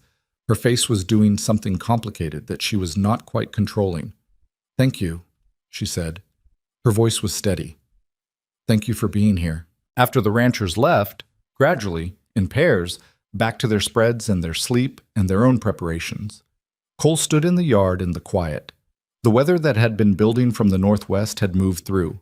A quick hard rain that had come and gone in 20 minutes, leaving the yard damp and the air clean and cold the way it gets after rain at elevation. Elena was still in the doorway. "Are you all right?" Cole said. "Yes." She looked at the empty road where the 7 men had gone. "You knew they'd come." "I thought tonight was likely." "And you got those men here." "They got themselves here," Cole said. "I just told them what was happening." Elena was quiet for a moment. "Toombs took his hat off," she said. "I saw." "That's—" She stopped. She looked down at Clara, who was starting to go heavy and drowsy against her shoulder in the way of very young children who have run out of alertness entirely. "I haven't had very many people take my side. As a general matter," Cole looked at her. In the aftermath of everything, the hearing, the waiting, the midnight confrontation in the yard, she looked tired in a way that was different from the exhaustion she'd arrived with 3 weeks ago. That had been the tiredness of someone who had been running for so long they'd forgotten there were other options. This was different. This was the tiredness of someone who had done something hard and come through the other side of it, and that was a tiredness you could rest from. "You have them now," Cole said. "For whatever it's worth." She looked at him. In the dark and the aftermath, and the cold, clean air that the rain had left behind, she looked at him the way you look at someone when you're deciding whether to say something you've been thinking about for a while. "It's worth a lot," she said. She went back inside with the baby, and Cole stood in the yard for a few minutes longer, looking at the road and the hills and the sky, where the clouds were breaking and the stars were coming through in the gaps the way they do after weather, bright and very distant and entirely indifferent to everything happening below them. He was exhausted. He was $40 further into debt than he'd been that morning because Hart's fee was coming due. The barn needed 3 separate repairs that he hadn't gotten to this week. Speck would be back, and next time he'd come with more men and a better plan. None of that had changed. What had changed was this. 7 men had come into his yard at midnight with a wagon and the intent to take a woman and her infant daughter to whatever Consolidated had decided to do with them. And those 7 men had turned around and gone back the way they came. It wasn't a victory in any final sense, but it was something. It was the first time the direction had reversed. Cole went inside. He barred the door. He checked the fire, low, and banked for the night. He listened to the sounds of the house. Clara's breathing from the side room, the creak of the structure settling, the creak far below moving the way it always moved. He sat down in the chair by the fire and let himself be tired for a while. Tomorrow would start early. It always did. But tonight, for this particular hour, nothing was moving on the Harrow Creek Road, and the documents were safe in an oilskin at the bottom of a water barrel, and 12 men knew the shape of what was happening and had decided they were on the right side of it. Cole Mercer sat by the dying fire, and let that be enough for one night. Edmund Farley arrived in Redstone Crossing on a Tuesday, 12 days after the night in the yard. Cole didn't know he was coming. That was deliberate on Farley's part.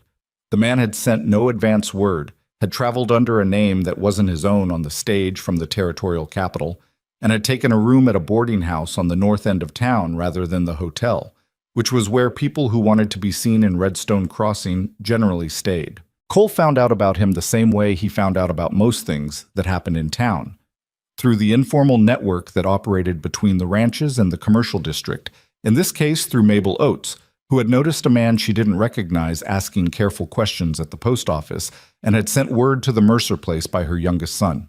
Cole rode in that afternoon and found Farley at a corner table in the back of Callahan's eating house, working through a plate of beans and salt pork with the methodical attention of a man who has learned to eat when food is available, because the schedule of his work doesn't always guarantee it.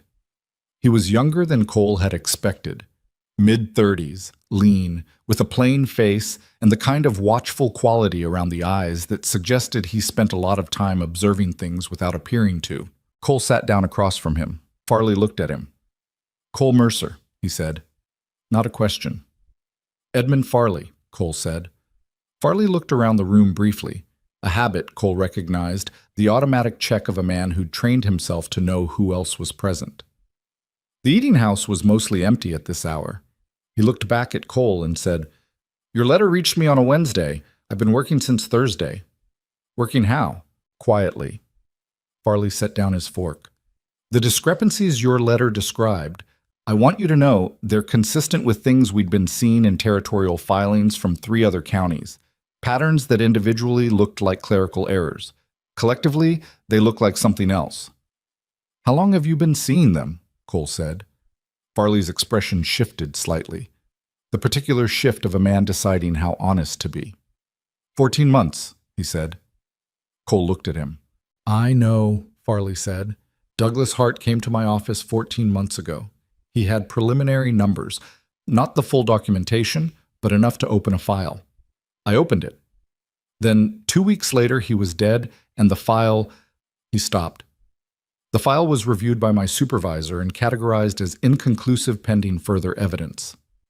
"Your supervisor," Cole said, "who has since been placed on administrative leave pending an investigation into his own conduct." Farley said it flatly, without apparent satisfaction. "That happened 4 days ago, which is part of why I'm here now rather than 6 months ago, and I understand what that means in terms of what Douglas Hart's family went through." Cole sat with that for a moment. He thought about Elena's face on the steps of the Dennison building. He thought about 10 months of Garrett Wiley carrying a scrap of paper in his pocket and being afraid to use it.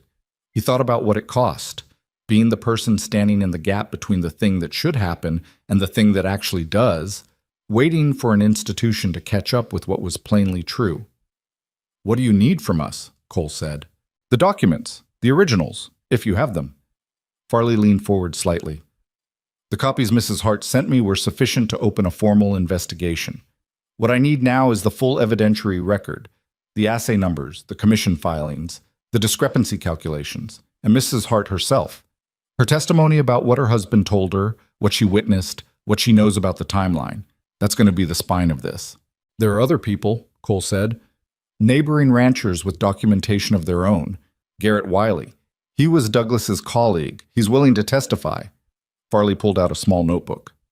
"Tell me," Cole told him. "All of it. Alderman's water access dispute, the Sorrell brothers' claim that had been bought at fraudulent valuation, Toombs's connection to the circuit marshal, Wiley's first-hand knowledge of Douglas's findings."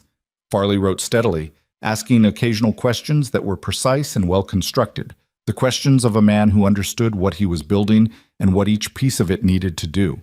When Cole was finished, Farley sat back. He looked at his notes. "This is larger than I thought," he said, "not in terms of the existence of it. I always thought it was large, in terms of the number of people who have direct knowledge. Consolidated has been operating in this territory for a long time," Cole said. "When something operates that long and leaves that much damage, people notice. They just don't always know what to do with what they've noticed." Farley looked at him. "I want to come to your property tomorrow. I want to meet Mrs. Hart and retrieve the documents." "Come in the morning," Cole said. "Early. Alone? Bring whoever you need, but nobody who goes through the Consolidated Land Office." Farley gave him a look that said he understood exactly what Cole was referring to. Understood. Cole stood to go. Then he stopped. Farley. The agent looked up. Speck is still in the territory, Cole said. After the night at the ranch, the men he brought, they didn't go far. I've had 2 reports in the last week of riders on the Harrow Creek Road who weren't going anywhere specific. They're watching. Farley nodded. He'd clearly already been thinking about this. Once I take formal possession of the documents and Mrs. Hart gives a deposition, Consolidated's ability to act directly becomes significantly more constrained. They'll know the federal case exists. Moving against witnesses at that point becomes a federal crime on top of everything else, Cole said. Yes, Farley paused. But until then, tonight and tomorrow morning are the window, Cole said. I'll be there at first light, Farley said. About that, Cole told Elena that evening.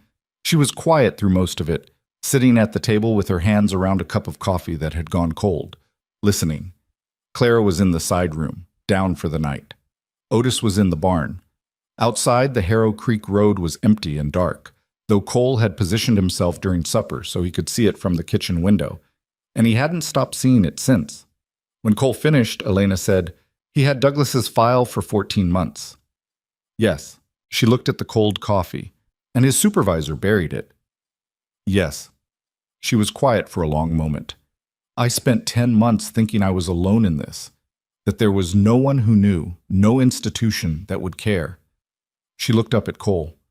The whole time, there was a file. Cole said carefully, the file wasn't getting anywhere. That's not the same as someone knowing and doing nothing. The man responsible for stopping it is being investigated himself. Farley was working with what he had. I know. She said it without bitterness, which he respected. I'm not angry at Farley. I'm just adjusting my understanding of how these things work. She looked back at the table. Douglas would be furious, she said, and there was something in her voice when she said it. Not grief exactly, or not only grief. Something more complicated. He trusted that if he brought the right information to the right people, it would matter. He believed that, and he died for it. She paused. And he was right. It just took longer than he could afford. Cole didn't say anything. There wasn't anything to say to that. The documents, Elena said after a moment. Tomorrow morning, Cole said. I'll get them from the barrel at first light before Farley arrives. I want them out of the ground tonight only if I think we need to move fast. Elena nodded. She was already thinking ahead. Cole could see. Running through things the way she did.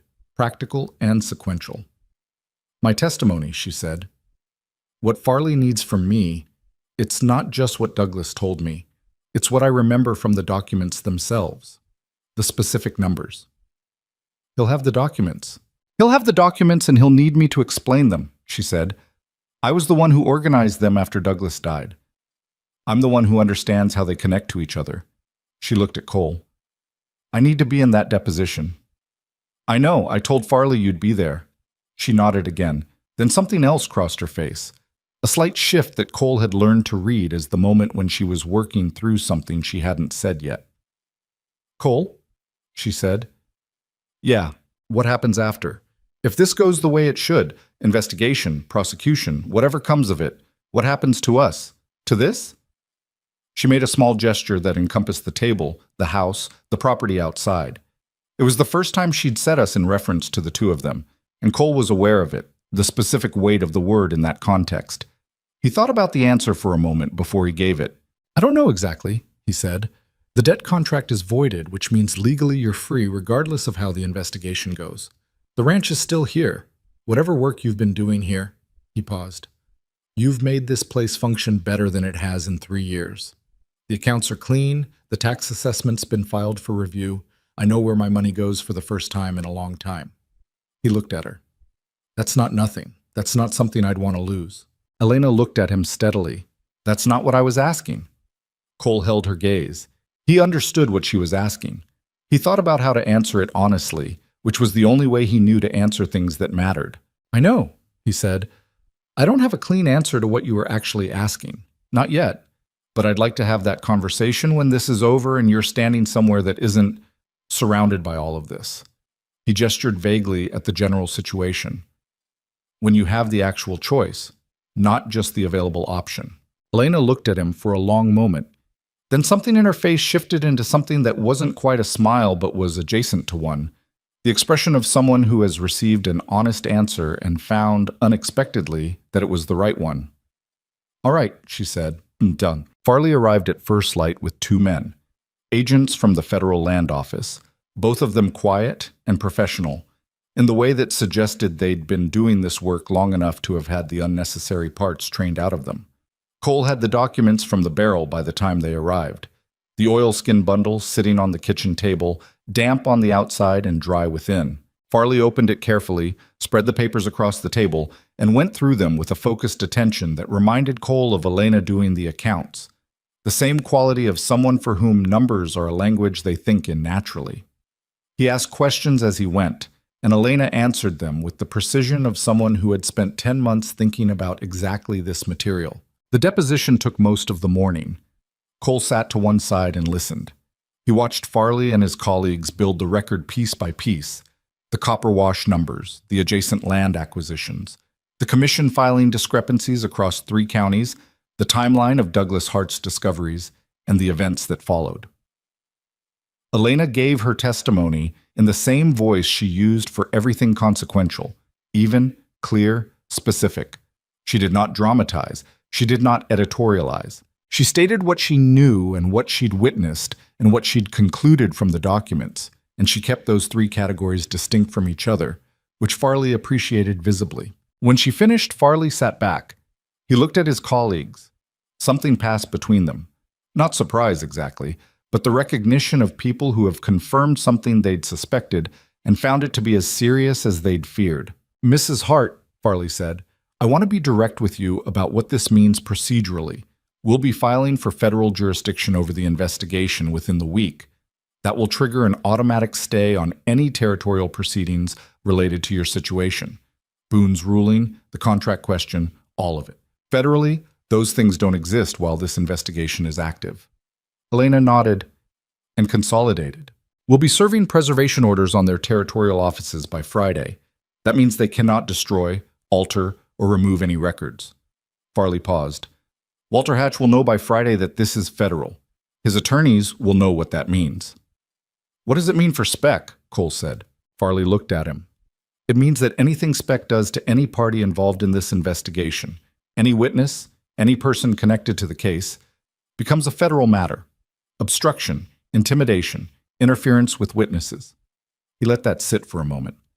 "Men like Speck are useful to their employers when they operate in the dark, in jurisdictional gaps that nobody's looking at closely. When the federal light comes on, they become liabilities." Cole thought about Speck on horseback in the yard, turning his horse and going back down the road. He thought about the calculation he'd seen happening behind the man's eyes. "He'll be gone by Friday," Cole said. "I expect so," Farley said. After Farley and his colleagues left, with the documents carefully bagged and receipted, and a signed deposition from Elena and a separate statement from Cole, the ranch was quiet in a way it hadn't been for weeks. Otis came in from the barn. The 4 of them sat at the kitchen table with coffee and a silence that was not uncomfortable but needed a moment to settle into its new shape. "That's it then," Otis said finally. "That's the beginning of it," Cole said. "The investigation is its own thing. Could take months." "But the danger part," Otis said. "Mostly," Cole said. "Yes." Otis drank his coffee. He had a particular quality, at moments of conclusion, of a man who feels things he has no particular interest in putting into words, but wants it noted that he's feeling them. He set the cup down and looked at Elena and said, "You did well in there."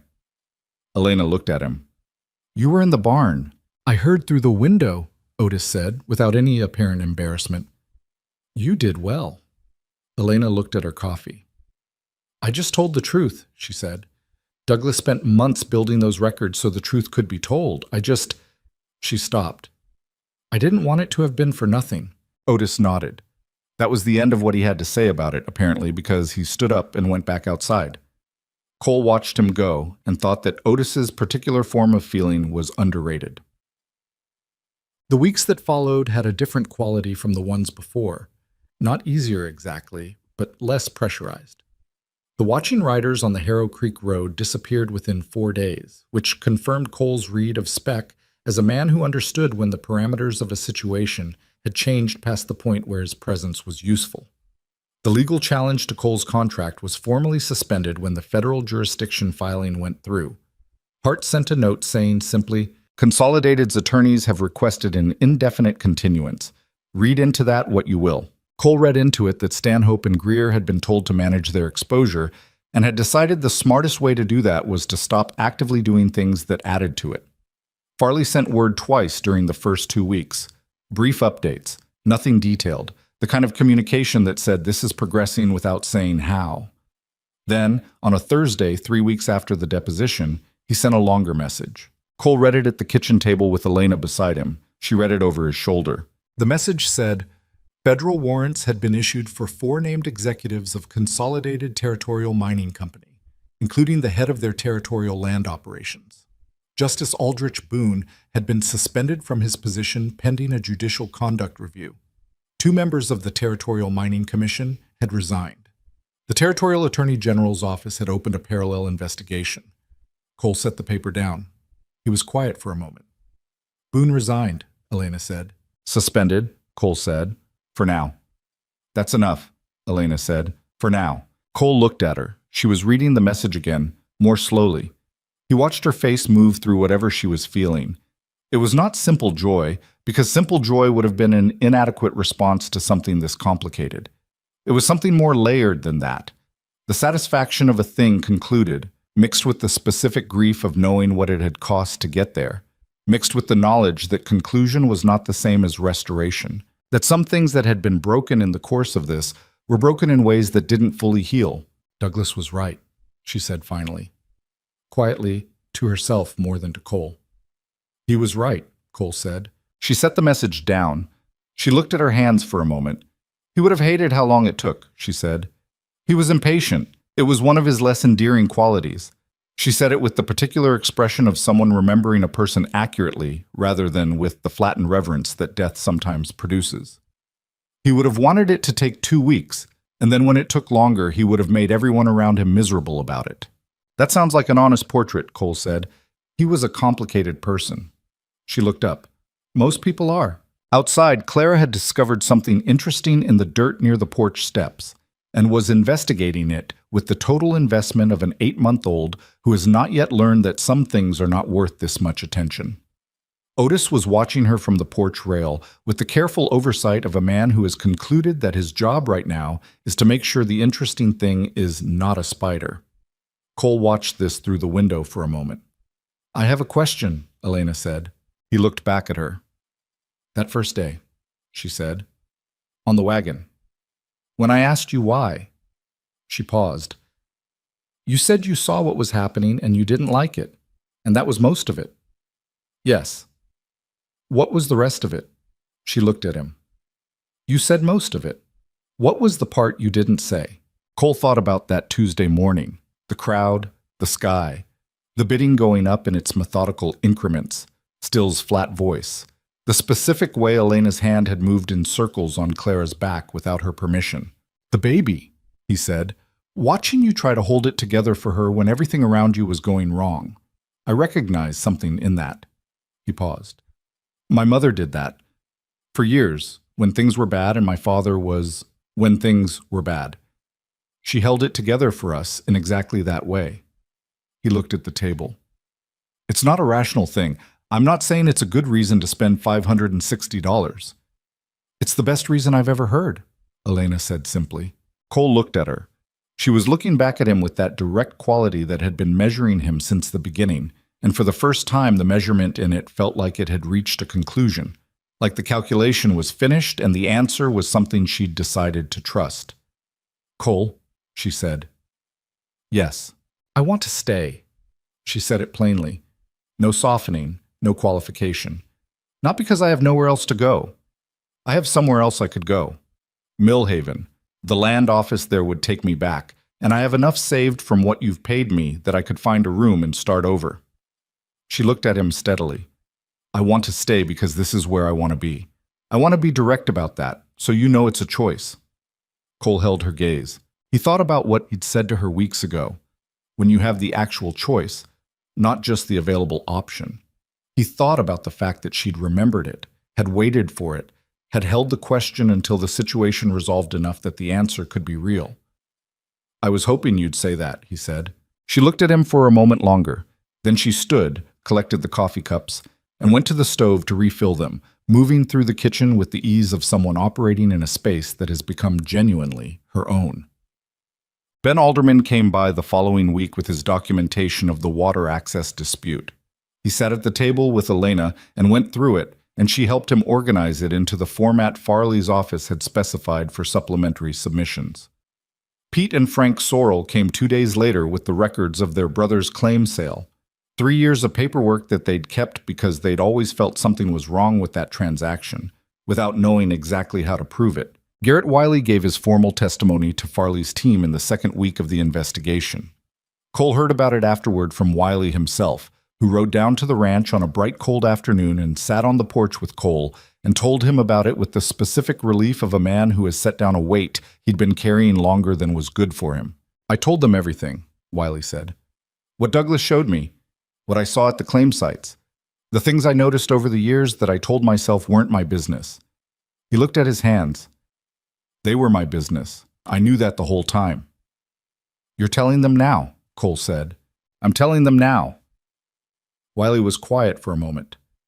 Douglas had a phrase he used when he was frustrated with something, with a calculation that wouldn't come out right or a situation he couldn't figure out. He'd say, "The numbers don't lie, they just take a while to be heard." He looked out at the hills.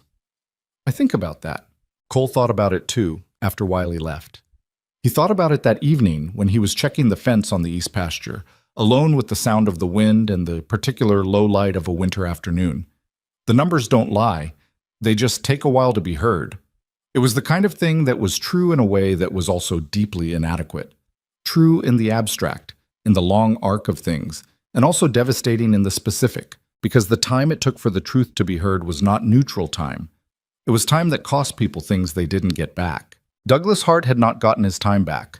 What remained was what could be built from what was left, which was not nothing. It was never nothing, but it was never the same as what had been possible before. Cole finished the fence and came back to the house as the light was going down, and he stood in the yard for a moment looking at the lights in the windows. The kitchen light where Elena would be starting supper, the side room where Clara would be finishing her pre-supper agitation. And he thought that the specific weight of the present moment was not something he could have predicted from the starting point of any of this. You can't see what's at the end of a decision when you're making it. You can only see whether the decision itself is the kind you can live with. He'd spent $560 on a Tuesday morning and ended up with something he hadn't known he was missing. He didn't have a clean way to articulate what that was. He knew it when he walked in the kitchen door, and Elena looked up from the stove and said, "There's a letter from Farley's office," and held it out to him, and he took it, and they stood together at the kitchen table reading it, and it said that Walter Hatch had been formally named as a subject of the federal investigation, and that the Territorial Mining Commission's records were under federal preservation order, and that a grand jury had been convened at the territorial capital. Clara, in the side room, made a sound of tremendous satisfaction about something she'd apparently accomplished. Cole and Elena looked at each other. "It's moving," Elena said. "It's moving," Cole said. Outside, Otis was coming in from the barn, and the evening was cold and clear, and somewhere down the road a coyote made its single-note call into the dark, and the house held the warmth of a fire and people in it, which was the oldest and most fundamental version of shelter there is. Not the walls, but the people. Not the roof, but the life underneath it. Cole set the letter on the table. He started to say something. Elena had already turned back to the stove. "Sit down," she said. "Supper's ready." He sat down. Otis came through the door, stamping cold off his boots. Clara's sounds from the side room resolved into the specific pitch that meant she'd decided she was ready to be picked up, which Elena went to address. Cole sat at the table in the warm kitchen and listened to the sounds of the house, all its ordinary, specific, unremarkable sounds, and thought that ordinary was underrated, that ordinary was what you were trying to get back to when everything else was stripped away. The investigation was moving. Boone was suspended. Hatch was named. And here, on the Harrow Creek Road, the fire was lit and the supper was on the table, and the accounts were clean and a ledger on the shelf, and a child was making sounds of imperative need from the next room, and none of that was history yet. All of it was still happening, still being built, still, at this particular moment, on this particular evening, entirely and unreservedly present. That was enough, more than enough. Cole Mercer sat at his kitchen table and waited for supper, and the evening came on around the house like something that intended to stay. The grand jury met for 11 days. Cole knew this because Farley sent word at the beginning and at the end, and in between there was nothing, just the ordinary work of the ranch and the ordinary rhythm of days that had found their shape after months of being shapeless. He fixed the barn. He negotiated a better rate with the Millbrook feed store. He checked the territorial tax assessment response that Elena had filed, which came back with a correction that amounted to a reduction of $22 per year, which was not transformative, but was real. He worked the cattle with Otis through the first cold weeks of early winter and came home each evening to a house that had the specific quality of a place where people have settled into each other without making a formal announcement about it. Elena had moved the side room around. She'd done it gradually, over several weeks, in the way that people rearrange spaces when they've stopped thinking of them as temporary.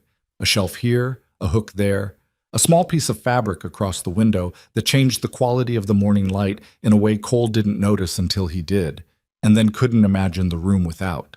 Clara had developed a personality that was impossible to ignore, opinionated, physically ambitious, deeply committed to placing objects in her mouth that had no business being there. She had also developed a specific fondness for Otis that Otis pretended to find inconvenient and clearly did not. These were the textures of the days. Cole moved through them with a kind of attention he hadn't had before. Not the hypervigilance of the previous months, but something quieter and more sustaining. The attention of a person who has come through something and emerged with a clearer sense of what deserves to be noticed. When Farley's second message arrived, it came in the afternoon on a day when snow had been threatening since morning without following through. Cole was in the barn when Otis brought it, and he read it standing there with the cold coming through the open door and the horses pulling at their hay behind him.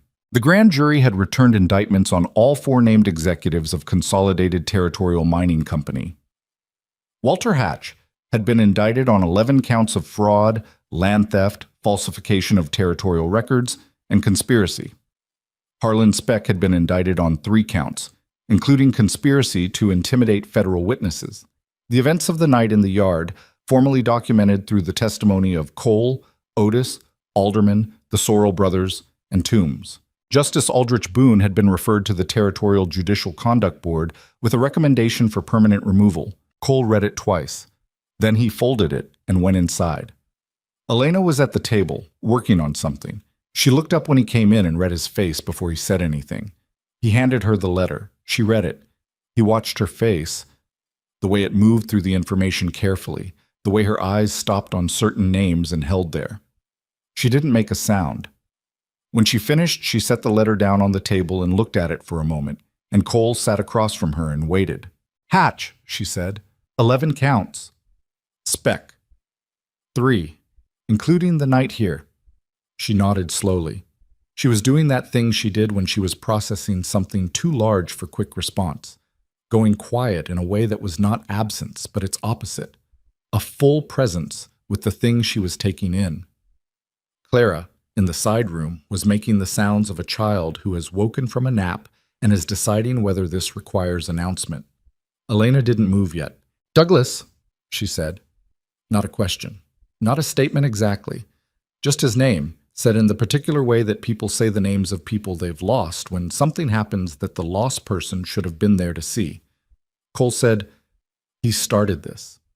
Everything that happened. It started with him." Elena looked at the letter again. He didn't get to see it. No. She was quiet for a long moment. Then she said, "I used to be angry about that. In the months after he died, I was so angry." She looked up at Cole. Not just at Consolidated, at him, sometimes, for being the kind of man who couldn't leave it alone, who had to keep pulling at it even after it was clearly dangerous. She paused. "That's not a comfortable thing to admit." "It's an honest thing to admit," Cole said. "He made a choice that cost him everything," she said. And it cost Clara her father. And me? She stopped. But he was right. And what he built, the records, the numbers, the paper trail, that's what made all of this possible. Farley couldn't have moved without it. The grand jury couldn't have indicted without it. She looked at the letter. He knew that. I think he knew that if something happened to him, the work would still be there. That was why he was so careful about it. Cole thought about that. A man doing careful work in the knowledge that he might not be the one to see it through. Building something that would outlast him and hoping it was enough. It was enough, Cole said. Elena held his gaze. Something moved through her expression that was not simple, grief and gratitude occupying the same space, which is one of the things that happens when life is complicated enough and long enough. She reached across the table and picked up the letter again, folded it, and held it in both hands. I want to keep this, she said. It's yours, Cole said. The consequences of the indictments moved through the territory in ways that took months to fully understand. Consolidated's land holdings were placed under federal receivership while the fraud cases worked through the courts. A territorial commission was convened to review land transactions and claim valuations going back 12 years, and 3 of its first 5 findings resulted in awards of back payments to former claim holders who had been bought out at fraudulent values, including the Sorrell family's brother, who received a settlement that was not quite what his claim had been worth, but was considerably more than what Consolidated had paid him for it. Ben Alderman's water access dispute was resolved in his favor within 2 months of the investigation going public. He came to the ranch to tell Cole about it in person, riding up the Harrow Creek Road on a bright January afternoon, with a particular quality about him that Cole recognized as the look of a man who has been fighting something for so long that winning it doesn't feel entirely real yet. 2 years, Alderman said, standing in the yard. 2 years of filings and hearings and being told the assessments didn't support my position. They used the same falsified numbers for everything, Cole said. I know that now. Alderman shook his head. I knew something was wrong the whole time. I just couldn't prove it on my own. He looked at Cole. You know what the worst part was? Not the money. The way they made you feel like you were crazy, like you were the one who couldn't read the numbers right. Cole knew exactly what he meant. There was a specific kind of damage that came from being told, repeatedly and with institutional authority, that your clear perception of a thing was wrong. It didn't just cost you the immediate fight. It eroded your confidence in your own judgment in ways that took a long time to rebuild. You weren't crazy, Cole said. No, Alderman said. I wasn't. They stood in the yard for a while, talking about what came next. Alderman's plans for the water access, what the federal receivership meant for land in the area, the slow reorganization of things that Consolidated had controlled for so long that the territory had stopped imagining what they might look like without that control. It was a large thing to reimagine. It didn't happen quickly, but it was happening. After Alderman left, Cole stood at the fence for a long time looking at the hills. The snow had finally come and gone, leaving the landscape in the particular state of early winter recovery, brown and tan and the gray-green of juniper, the creek lower now, the light thin and very clear. He thought about how different it looked from the morning of the auction, which had been summer bright and ugly in a specific way. He thought about how little you can see of a thing's shape when you're inside it. Apachicas.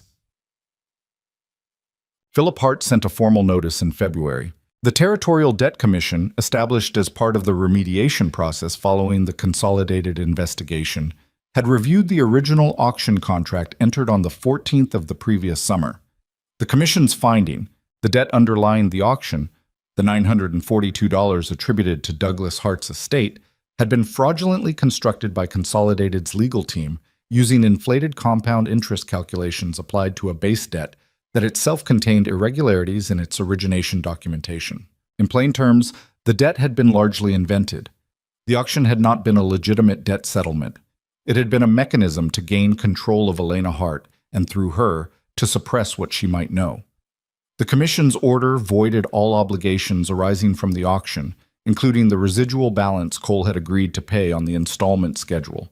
The full amount was discharged. Hart's note, appended to the Commission order in his careful handwriting, said simply, I thought you'd want to see this in writing. P.H. Cole brought the order to Elena in the kitchen. He set it on the table in front of her without explanation. She read it. She read it a second time.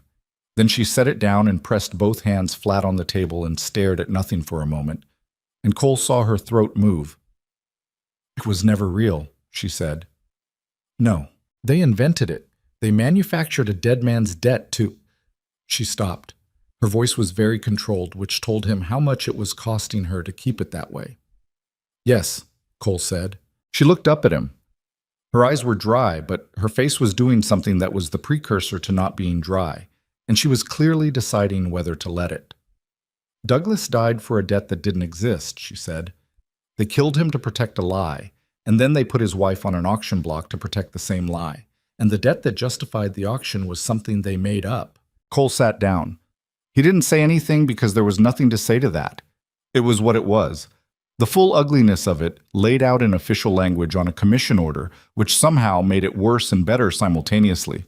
Worse, because it was now undeniably documented, and better because documented meant it existed somewhere outside the interior of Elena's knowledge of it, somewhere that could be pointed to and said, "This happened, and it was this bad, and the record will say so." "I want to tell you something," Elena said. She was looking at the commission order. Cole waited. "The night before the auction, before Frey came to where I was staying and told me what was happening the next morning, I had decided to run." She looked up. "I had Clara packed. I had everything in that bag, and I had figured out a route south that would get us out of the territory before anyone could file papers on us." She paused. "I didn't run because Clara got sick that night. Just a fever, nothing serious. But I didn't want to put her on the road in that state.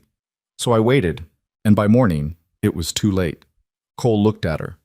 "If she hadn't gotten sick," Elena said, "I would have been gone. You would have gone to that auction and bid against Stills and—" She stopped.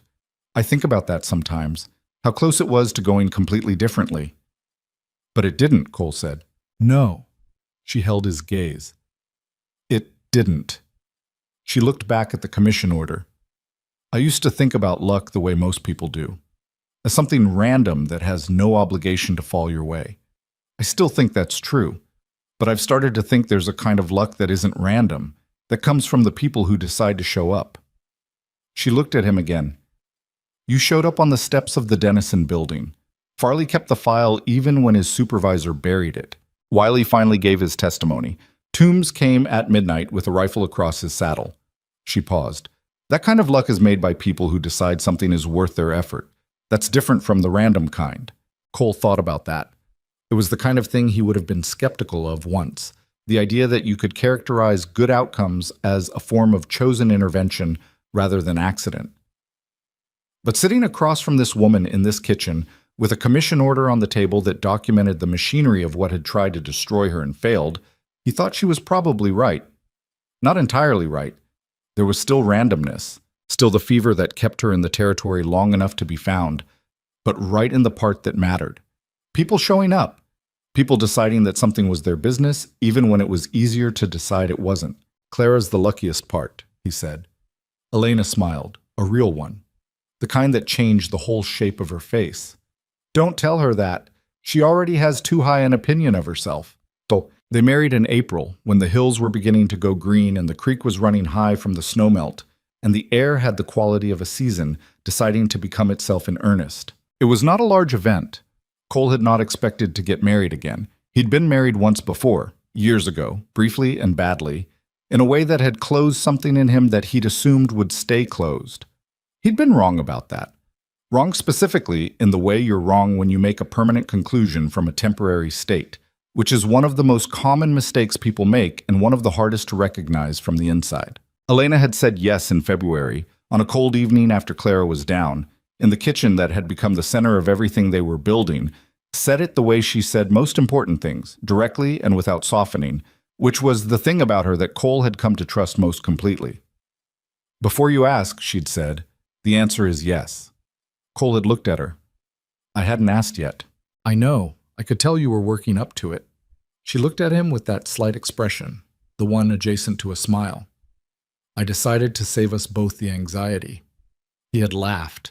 Not the polite laugh of a person acknowledging something meant to be funny, but the actual kind, surprised and genuine and a little undignified. which was the best kind. Elena had looked satisfied about that in a way that told him she'd known it would land that way. The ceremony was on the south pasture, where the land flattened into a shelf with a long view of the hills, and the sky opened up in a way that made you feel small in the good way. The way that reminds you that the world is large and mostly indifferent to human trouble, which sounds like a hard thought but is actually a comfort, because it means your troubles are proportional to a very large denominator. Otis stood with Cole. Garrett Wiley came. The Sorrell brothers came, and Alderman, and Ira Toombs, who had dressed for the occasion in a way that suggested he'd located a good jacket he'd forgotten he owned. Philip Hart came with his wife, a woman of enormous practical energy who had taken to Elena immediately and had opinions about the ranch's accounting system that she and Elena had spent 2 separate evenings discussing at length. Mabel Oates came because Mabel Oates attended the meaningful events of the community as a matter of principle, and Cole had come to understand that her attendance was a form of civic endorsement that was worth more than it might look like. Farley sent a letter that arrived the day before, which said, among other things, that the first of the consolidated prosecutions had resulted in a guilty plea from the head of their territorial land operations, and that Walter Hatch's trial was expected to begin in June. He added, in a postscript that was more personal than the rest of the letter, that he thought Douglas Hart had been a brave man and that he hoped Mrs. Hart, he'd crossed that out and written the Mercer family, found something good on the other side of all of this. Elena read that letter twice and put it with the commission order in the box where she kept things that mattered. Clara, at the wedding, was 10 months old and in a state of vigorous locomotion that had recently become bipedal on a probationary basis. She spent most of the ceremony being rotated between adults, as she made her views on the proceedings known with the cheerful totality of a person who has no concept yet of occasion. She ended up in Toombs' arms for the part where the words were said, and Toombs held her with the careful deliberateness of a very old man who understands that he is holding something that will outlast him by many decades, and who finds that thought more comforting than melancholy. Cole stood in front of the people who had come and said what he meant to say to Elena, which was not elaborate, he'd never been elaborate, but which was specific and true, which he thought was better. He said that he hadn't expected her, that he hadn't expected any of this, and that he'd stopped some months ago thinking of what had happened as something that had been done to his life and started thinking of it as what his life actually was. He said that the difference between those 2 ways of looking at it was the difference between before and after, and that he preferred after. Elena said, I told you the answer was yes in February, so I won't make you wait again. And people laughed, and she said, I choose this. I choose you. I want that to be the first thing on the record and the last thing anyone doubts. That was all. It was sufficient. The things that happened afterward happened over time, which is how most things that actually last do happen. Not in a single moment of resolution, but across the accumulation of ordinary days that don't announce their significance while they're occurring. Hatch was convicted in June on 7 of the 11 counts. He received a sentence that the territorial papers called unprecedented in its severity for a commercial fraud case, which suggested to Cole that the judge had understood what $2 million in stolen land and falsified records actually meant in human terms, what it meant for families who'd been bought out at fraudulent prices, for claim holders who'd never known what they were sitting on, for the man who died on a ridge he knew too well. Sentences don't restore what was taken, and everyone involved understood that, but they create a different kind of record, the kind that says, this happened, and it was wrong, and the weight of it was real. Speck was convicted on all 3 counts. He served his time at the Territorial Penitentiary in conditions that were not, as far as Cole ever heard, notably comfortable. Boone was permanently removed from his position. He retired to a property in the southern part of the territory and was, by all accounts, not comfortable in his retirement, which Cole found he had limited sympathy for. Aldrich Boone had signed his name to the order that put Elena Hart on an auction block. Some things don't deserve comfort on the other side of them. The Territorial Mining Commission, reconstituted with members who had been vetted through the federal investigation process, began a systematic review of claim valuations across 3 counties. It was slow work. It found irregularities in 37 separate cases, resulting in settlements and back payments that collectively amounted to something in the range of $300,000 distributed among families and individuals who had been cheated over 12 years. The Sorrell family's brother used his settlement to buy back a portion of his original claim and found, as Douglas Hart's records had indicated, that it was worth considerably more than what he'd been told. Garrett Wiley expanded his operation. He hired 2 men and opened a second shaft, and within a year was producing at a rate that made the modest thing he'd been running look like a placeholder for what the claim had always been capable of. He came to the Mercer Ranch for supper occasionally, and sat at the table with the ease of a man who has found his way back to something he'd been circling for a long time, and talked about the work with the specific pleasure of someone for whom work has meaning beyond its product. One evening, sitting on the porch after supper with the last of the light going gold over the hills, Wiley said, "I've been thinking about Douglas." Cole was in the chair beside him. "What about him?" "He would have been good at this part," Wiley said. "The after part. He was always better at building than at fighting. The fighting was something he did because he thought he had to, not because he had any aptitude for it. But building things, working systems, making something run right." He paused. "He would have been very good at this."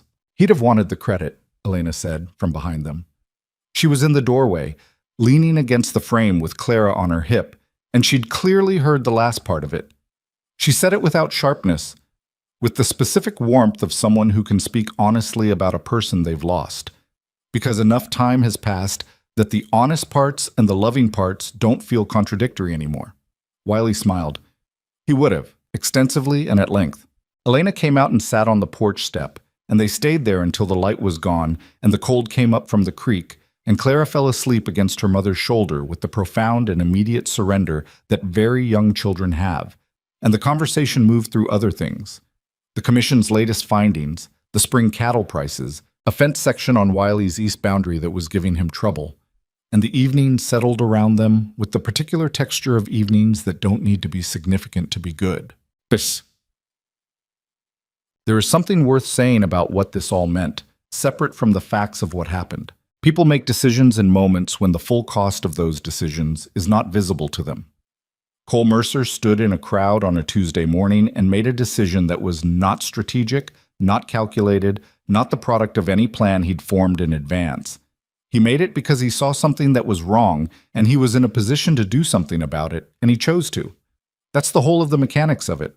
What it cost him, the money, the months of danger, the nights watching the Harrow Creek Road, he couldn't have seen in advance, and knowing might not have changed anything, but the not knowing is part of what made the decision possible. You can think about what courage costs you after you've paid it. Thinking about it before is often just another name for finding reasons not to act.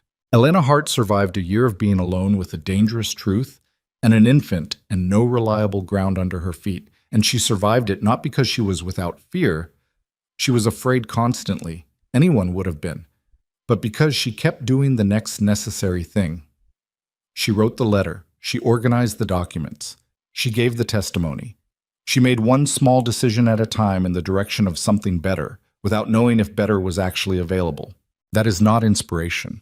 That is just stubbornness of a particular and necessary kind.